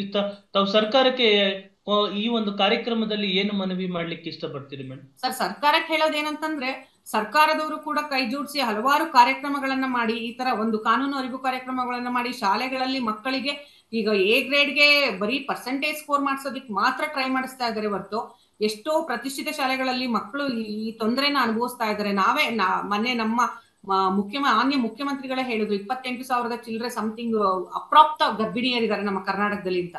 ಅಂದ್ರೆ ಅದಕ್ಕೆ ನಾವು ಪ್ರಿಕಾಷನರಿ ಏನ್ ತಗೋಬೇಕು ಅದನ್ನ ನಾವು ಯೋಚನೆ ಮಾಡ್ಬೇಕು. ಅಂದ್ರೆ ಮೇನ್ ಇದ್ರಲ್ಲಿ ಏನಾಗ್ತಿದೆ ಅಂದ್ರೆ ಅರಿವು ಇಲ್ಲ ಸರ್. ಮಕ್ಕಳಿಗೆ ಏನಾಗ್ತಿದೆ ಅಂದ್ರೆ ಏನಾದ್ರೆ ಏನಾಗತ್ತೆ ಅನ್ನೋ ಅರಿವಿಲ್ಲ. ಹಾಗಾಗಿ ಮಕ್ಕಳು ಪ್ರೀತಿ ಪ್ರೇಮ ಅನ್ನೋ ಇದ್ರಲ್ಲಿ ಅವ್ರಿಗೆ ಏನ್ ಮಾಡ್ತೀವಿ ತಪ್ಪು ಹೆಜ್ಜೆ ಅಂತ ಗೊತ್ತಿಲ್ಲ. ಹಾಗಾಗಿ ಶಾಲೆಗಳಲ್ಲಿ ಪ್ರತಿ ಶಾಲೆಗಳಲ್ಲೂ ಈಗ ಹೊಸದಾಗಿ ಒಂದು ರೂಲ್ಸ್ ಅನ್ನ ಏನೋ ಮಾಡಿದ್ದಾರೆ ಸರ್. ಪ್ರತಿಯೊಂದು ಶಾಲೆಗಳಲ್ಲಿ ಕೂಡ ಪೋಕ್ಸೋ ಕಾಯ್ದೆ ಬಗ್ಗೆ ಮಾಡ್ಬೇಕು ಅಂತ. ಆದ್ರೆ ಯಾವ ಶಾಲೆಯಲ್ಲೂ ಇದುವರೆಗೂ ಆಗಿಲ್ಲ ಸರ್. ನಾನು ಕೇವಲ ಒಂದು ಶಾಲೆಗೆ ಮಾತ್ರ ರೆಗ್ಯುಲರ್ ಹೋಗ್ತಾ ಇದ್ದೀವಿ, ಶೇಷಾದ್ರಿಪುರಂ ಅಂತ. ಅಲ್ಲಿ ಪ್ರತಿ ವರ್ಷಕ್ಕೆ 3 ಪ್ರೋಗ್ರಾಮ್ ಅನ್ನ ಮಾಡಿ ನನ್ನ ಕರೆದು ಅಲ್ಲಿ ಶಾಲೆಯಲ್ಲಿ ಪೋಕ್ಸೋ ಕಾಯ್ದೆ ಬಗ್ಗೆ ಪ್ರತಿಯೊಂದು ಮಕ್ಕಳಿಗೆ ಕೂಡ ತಿಳಿಸ್ಕೊಡ್ತಾ ಇದ್ದಾರೆ ಸರ್. ಹಾಗಾಗಿ ಪ್ರತಿಯೊಂದು ಶಾಲೆಗಳಲ್ಲೂ ನಾನು ಸರ್ಕಾರ ಕೇಳೋದೇನಂದ್ರೆ, ತಿಂಗಳಿಗೆ 1 ಬಾರಿ ಆದರೂ ನುರಿತ ತಜ್ಞರಿಂದ ಈ ಪೋಕ್ಸೋ ಕಾಯ್ದೆ ಬಗ್ಗೆ ಅರಿವನ್ನ ಕೊಡ್ತು ಅಂದ್ರೆ ತದನಂತರ ಅವರ ಶಾಲೆಯ ಶಿಕ್ಷಕರೇ ಇದನ್ನ ಅರ್ಥ ಮಾಡ್ಕೊಂಡು ಅವರೇ ಮಾಡಬಹುದು ಸರ್. ಈ ಸರ್ಕಾರದಲ್ಲಿ ನನ್ನ ವಿನಂತಿ ಅಷ್ಟೇ, ಪೋಕ್ಸೋ ಕಾಯ್ದೆ ಬಗ್ಗೆ ಅತಿ ಹೆಚ್ಚು ಕಾನೂನು ಅರಿವು ಕಾರ್ಯಕ್ರಮಗಳಾಗಬೇಕು ಅಂತ ಸರ್. ಸೊ ಇದಕ್ಕೆಲ್ಲ ಅರಿವೇ ಇಂಪಾರ್ಟೆಂಟ್ ಅಂತ ಹೇಳ್ತೀವಿ. ಹೌದು ಸರ್, ಶಿಕ್ಷೆ ಕೊಡಿಸೋದೇ ಇಂಪಾರ್ಟೆಂಟ್ ನಮ್ಮಲ್ಲಿ ಇರಲ್ಲ ಸರ್. ಮನ ಪರಿವರ್ತನೆಯನ್ನ ಮಾಡುದು, ಶಿಕ್ಷೆ ಕೊಡಿಸೋದೇ ಕಾಮನ್ ಆಗಿ ಶಿಕ್ಷೆ ಅನ್ನೋದು ಕೊಡಿಸ್ಬೋದು ನಾವು, ಆದ್ರೆ ಒಂದು 3 ವರ್ಷದ ಮಗುವಿನ ಮೇಲೆ ಒಬ್ಬ ದೌರ್ಜನ್ಯ ಮಾಡ್ತಾನೆ ಅಂದ್ರೆ ಅವನ ಪ್ರವೃತ್ತಿ, ಅವನ ಮಾನಸಿಕ ಸ್ಥಿತಿ ಹೇಗಿರುತ್ತೆ. ಹಾಗಾಗಿ ಅಂಥವರಲ್ಲೂ ಕೂಡ ನಾವು ಪರಿವರ್ತನೆಯನ್ನ ತಂದು ಈ ರೀತಿ ಮಾಡ್ತಾರೆ. ಹೆಣ್ಣು ಮಕ್ಕಳನ್ನ ನಾವು ಗೌರವ ಸ್ಥಾನದಲ್ಲಿ, ಅಥವಾ ಗಂಡು ಮಕ್ಕಳನ್ನ, ಒಂದು 18 ವರ್ಷದ ಮಗು ಏನಿದೆ ಅಥವಾ ಯಾವುದೇ ಒಂದು ವಯಸ್ಸಿನ ವ್ಯಕ್ತಿಯ ಮೇಲೆ ಲೈಂಗಿಕ ದೌರ್ಜನ್ಯವನ್ನ ಮಾಡೋದು ತಪ್ಪು. ಇದರಿಂದ ಈ ರೀತಿ ತೊಂದರೆಗಳಾದ್ರೆ ಈ ರೀತಿ ಎಲ್ಲ ನಿಮ್ಗೆ ತೊಂದರೆ ಆಗತ್ತೆ ಅಂತ ಹೇಳ್ಬಿಟ್ಟು ಹೇಳಿದ್ದಾರೆ. ಸೊ ಇದ್ರ ಬಗ್ಗೆ ಕೂಡ ನಾವು ಹೇಳ್ಬೇಕು ಸರ್. ಯಾರೋ ಒಬ್ರು ಕೇಳ್ತಾ ಇದಾರೆ ವಿಕ್ಟಿಮ್ ಕಾಂಪನ್ಸೇಷನ್ ಬಗ್ಗೆ ಹೇಳಿ ಅಂತ. ನೊಂದ ಬಾಲಕಿ ಈಗ ಅಕಸ್ಮಾತ್ ದೌರ್ಜನ್ಯದ ಒಳಪಟ್ಟು ಆ ಮಗುವಿಗೆ ಗರ್ಭಾವಸ್ಥೆ ಆಗಿ, ಗರ್ಭಿಣಿಯಾಗಿ ಅಥವಾ MTP ಆಗಿತ್ತು ಅಂದ್ರೆ ಮಿನಿಮಮ್ DLS ಜಿಲ್ಲಾ ಕಾನೂನು ಸೇವಾ ಪ್ರಾಧಿಕಾರದಿಂದ 10 ಲಕ್ಷ ರೂಗಳ ಪರಿಹಾರವನ್ನ ಕೊಡ್ತಾರೆ. ಇಲ್ಲ ಅಂದ್ರೆ ಮಾಮೂಲಿ ಆ ಮಗುವಿಗೆ ತೊಂದರೆ ಆಗಿತ್ತು, ಅಬ್ಯೂಸ್ ಮಾಡಿದ್ದಾನೆ ಅಂದ್ರೆ 6 ಲಕ್ಷ ರೂಗಳ ಪರಿಹಾರವನ್ನ ಆ ಕನ್ಸೆಂಟ್ ನ್ಯಾಯಾಲಯದ ನ್ಯಾಯಾಧೀಶರ ಮನಸ್ಸಿಗೆ ಬಂದು ಅವರು ಈ ಮಗುವಿಗೆ ತೊಂದರೆ ಆಗಿರುವ ಬಗ್ಗೆ ತಿಳಿದು ಅವರು ಒಂದು ನ್ಯಾಯಾಧೀಶರು ನೀಡುವಂತಹದ್ದು 6 ಲಕ್ಷ ಮಿನಿಮಮ್ ಕೊಡ್ತಾರೆ.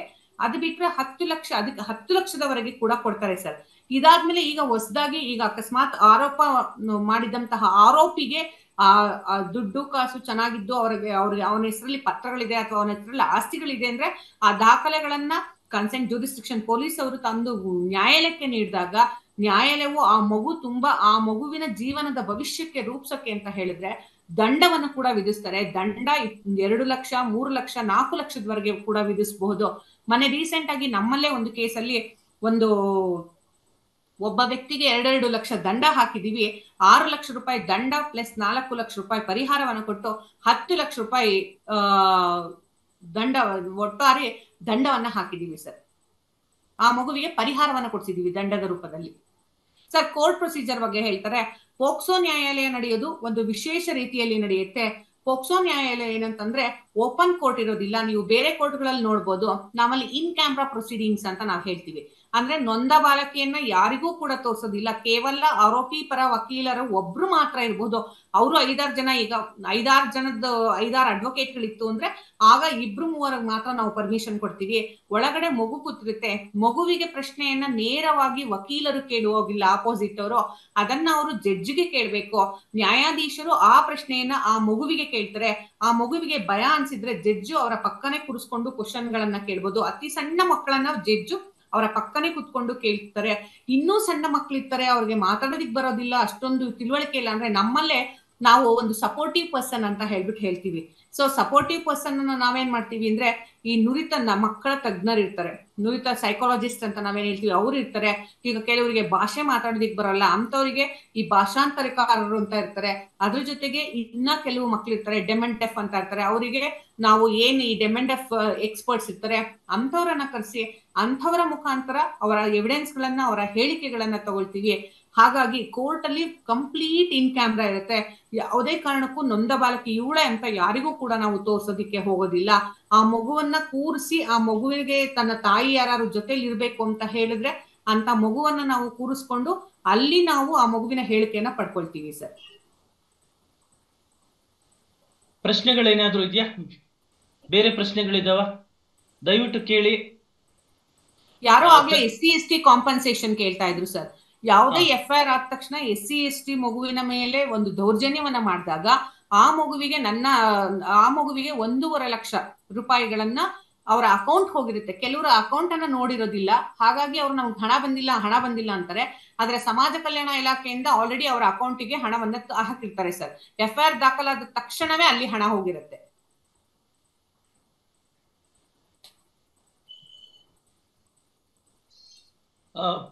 ಶಿಕ್ಷಕರು ಯಾರಾದ್ರೂ ಮಾತಾಡಿ ದಯವಿಟ್ಟು. ಶಿಕ್ಷಕರು ಕೇಳ್ಬೇಕು, ಯಾಕಂದ್ರೆ ಶಿಕ್ಷಕರಿಗೋಸ್ಕರವೇ ಕಾನೂನು ಇರೋದು. ಶಿಕ್ಷಕರು ಯಾರಾದ್ರೂ ಇದ್ದೀರಾ ಇಲ್ಲಿ?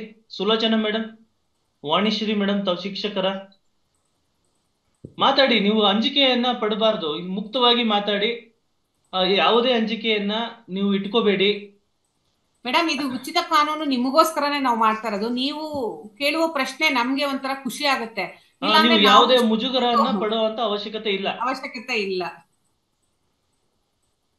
ನಿಮ್ಮ ನಿಮ್ಮ ಸ್ಕೂಲ್ಗಳಲ್ಲಿ, ಕಾಲೇಜ್ಗಳಲ್ಲಿ ಏನು ನಡೀತಿದೆ ಅನ್ನೋದು ನಮಗೂ ಗೊತ್ತಾಗುತ್ತೆ. ಯಾರಾದ್ರೂ ಶಿಕ್ಷಕರಿದ್ದೀರಾ ಇಲ್ಲಿ? ಹೇಳಿ ಮೇಡಮ್. ದಯವಿಟ್ಟು ಮಾತಾಡಿ.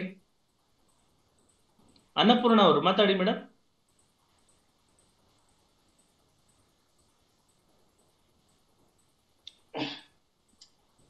ಹಾ ಮಾತಾಡಿ ಮೇಡಮ್, ಕೇಳಿಸ್ತಾ ಇದೆ, ಮಾತಾಡಿ.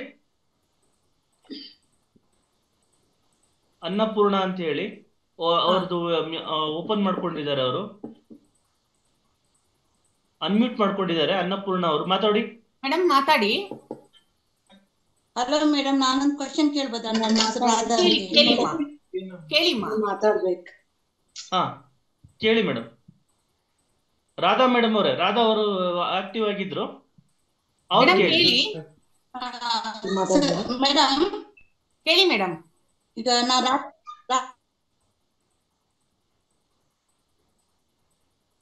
ರಾಧಾ ಮೇಡಮ್ ಅವ್ರು ಮತ್ತೆ ಇದು ಅನ್ಮ್ಯೂಟ್ ಮಾಡ್ಕೊಳ್ಳಿ.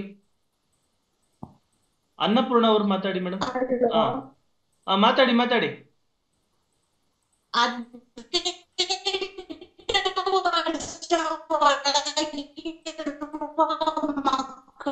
ಮಕ್ಕಳು ಅಂದ್ರೆ ಹೆಣ್ಣು ಅಥವಾ ಗಂಡು ಮಕ್ಕಳು ಆಗಿದ್ದು ಏನಾದ್ರು ಗರ್ಭಿಣಿ ಆದಾಗ ಅದಕ್ಕೆ ಏನಾದ್ರು ಕಾಯಿಲೆಗಳಿದಾವೆ ಮೇಡಮ್? 18 ವರ್ಷ ಒಳಗಡೆ ಇರುವ ಮಕ್ಕಳು, ಗಂಡು ಹೆಣ್ಣು ಒಟ್ಟಿಗಿದ್ದು. ಕೇಳಿಸ್ತಾ ಇದೆಯಾ? ಹಲೋ, ಸ್ವಲ್ಪ ಕ್ಲಾರಿಟಿ ಇಲ್ಲ ಮೇಡಮ್, ಇನ್ನೊಂದ್ಸತಿ ಕ್ಲಾರಿಟಿ ಇಲ್ಲ.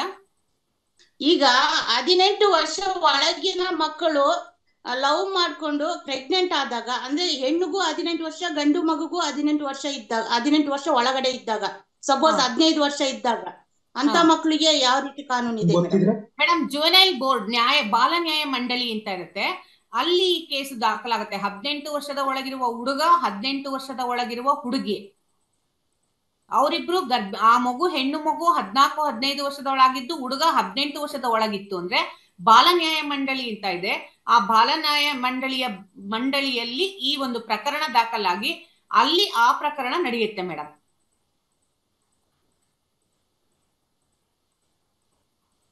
Hello hello. Okay madam. ಈಗ ಅವರಿಗೆ hello madam, okay madam.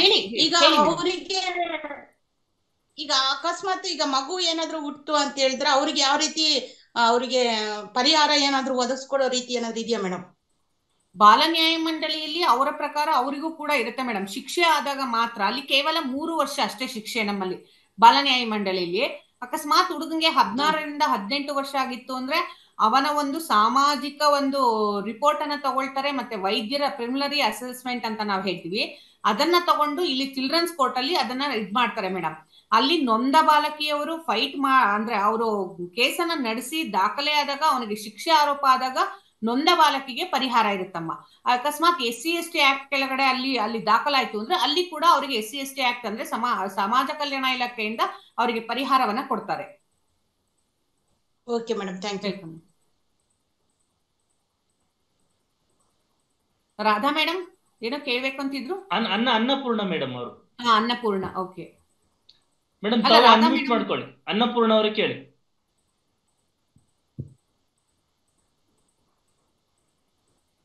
Annapurna madam ಅವರು ಕೇಳಿ. ಕೊನೆಯದಾಗಿ ಯಾರಿಗಾದ್ರೂ ಪ್ರಶ್ನೆ ಏನಾದ್ರು ಇದೆಯಾ? ಪ್ರಶ್ನೆ ಏನಾದ್ರು ಇದ್ರೆ ಕೇಳಬಹುದು.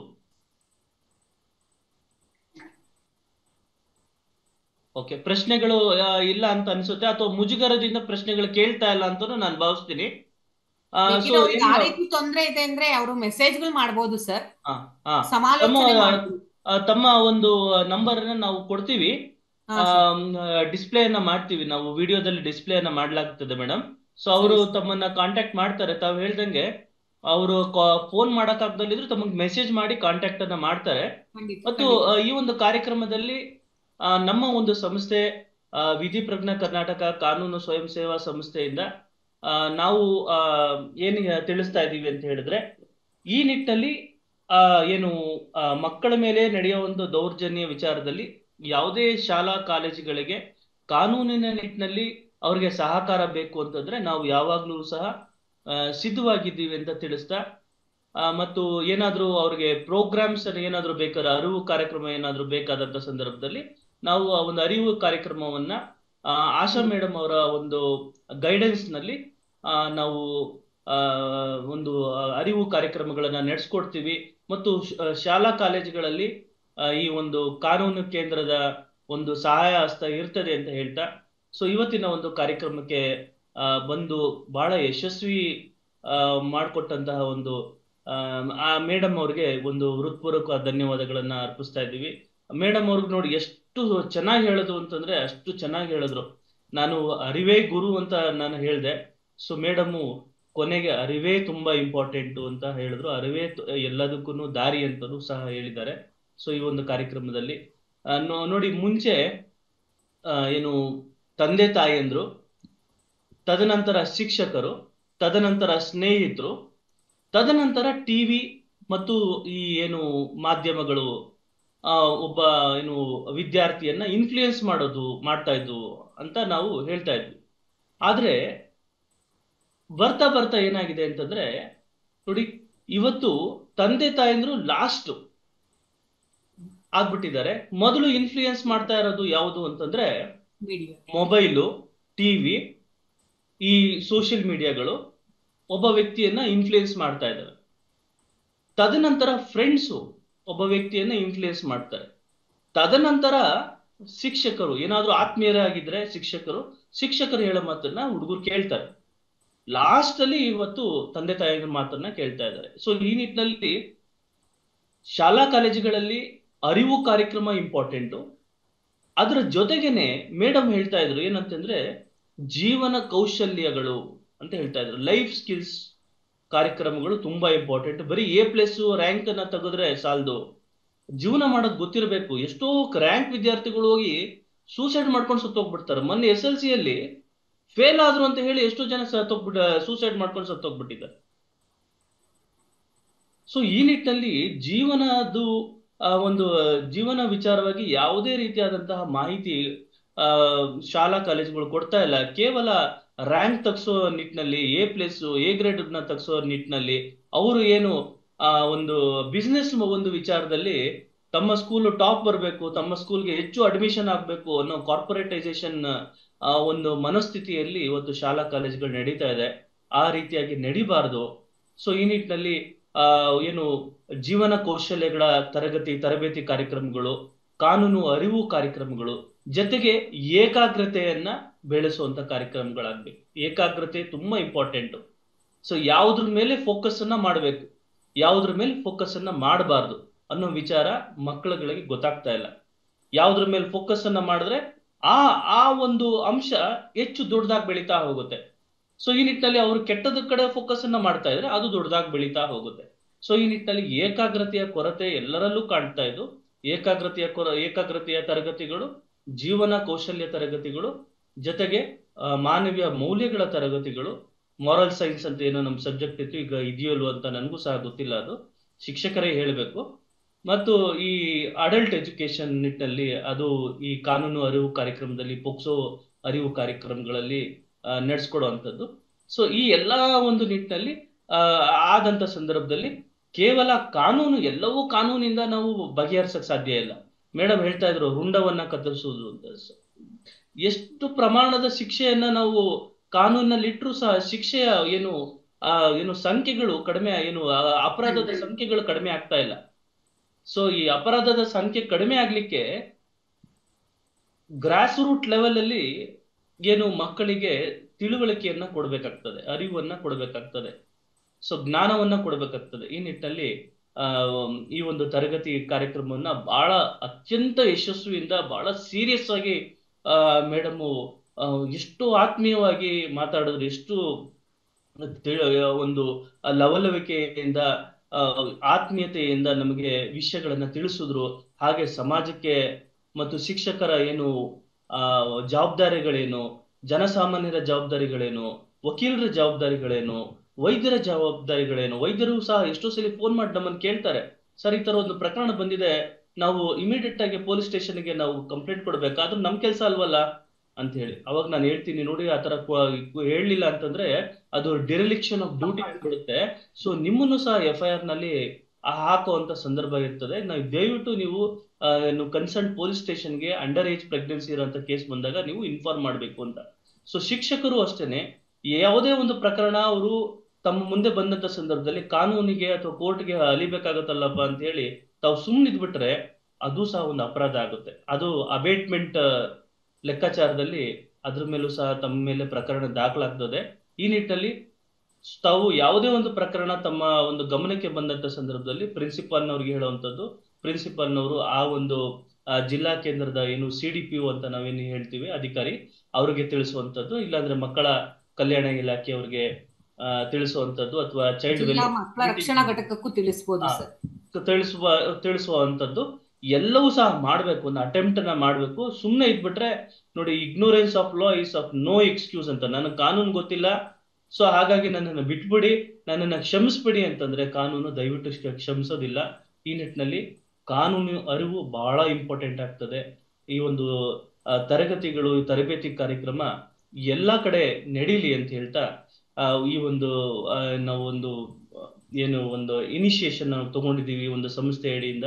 ಈ ಸಂಸ್ಥೆ ಈ ಒಂದು ನಿಟ್ಟಿನಲ್ಲಿ, ಅರಿವು ನಿಟ್ಟಿನಲ್ಲಿ ಬಹಳಷ್ಟು ಕೆಲಸವನ್ನ ಮಾಡ್ತಾ ಇದೆ. ನಮ್ಮನ್ನ ನೀವು ಕರೆದ್ರೆ ನಾವು ಬಂದು ಮಾಡ್ಕೊಡ್ತೀವಿ, ಉಚಿತವಾಗಿ ಮಾಡ್ಕೊಡ್ತೀವಿ, ಯಾವುದೇ ತರ ಹಣ ಅಪೇಕ್ಷೆವನ್ನ ಪಡೋದಿಲ್ಲ. ಸೊ ಈ ನಿಟ್ಟಿನಲ್ಲಿ ನಮ್ಮ ಒಂದು ಸಹಕಾರ ತಮ್ಗೆ ಇರ್ತದೆ ಅಂತ ಹೇಳ್ತಾ, ಈ ಒಂದು ಕಾರ್ಯಕ್ರಮಕ್ಕೆ ಬಂದಂತ ಎಲ್ಲಾ ಮಾನ್ಯರಿಗೆ ನಾನು ಈ ಒಂದು ಧನ್ಯವಾದಗಳನ್ನ ತಿಳಿಸ್ತಾ ಇವತ್ತು ಕಾರ್ಯಕ್ರಮನ ಮುಗಿಸ್ತಾ ಇದ್ದೀನಿ. ಮೇಡಮ್ ಅವ್ರಿಗೆ ಮತ್ತೊಮ್ಮೆ ಕೈ ಎತ್ತಿ ನಾನು ಮುಗಿಯುವಂತ ಒಂದು ಕೆಲಸವನ್ನು ಸಹ ನಾನು ಮಾಡ್ತೀನಿ. ಬಹಳಷ್ಟು ವಿಚಾರಗಳನ್ನ ನಮ್ಮ ಹತ್ರ ಹಂಚ್ಕೊಂಡಿದ್ದಾರೆ. ಸೊ ಧನ್ಯವಾದಗಳನ್ನು ತಿಳಿಸ್ತಾ ಇದ್ದೀನಿ. ಎಲ್ರಿಗೂ ಒಳ್ಳೆಯದಾಗಲಿ ಕೇಳ್ಕೊಂತೀನಿ. ಧನ್ಯವಾದಗಳು. ನಮಸ್ಕಾರ madam. Thank you very much. ನಮಸ್ತೆ ಸರ್. ತಮಗೂ ಅಷ್ಟೇ ಸರ್.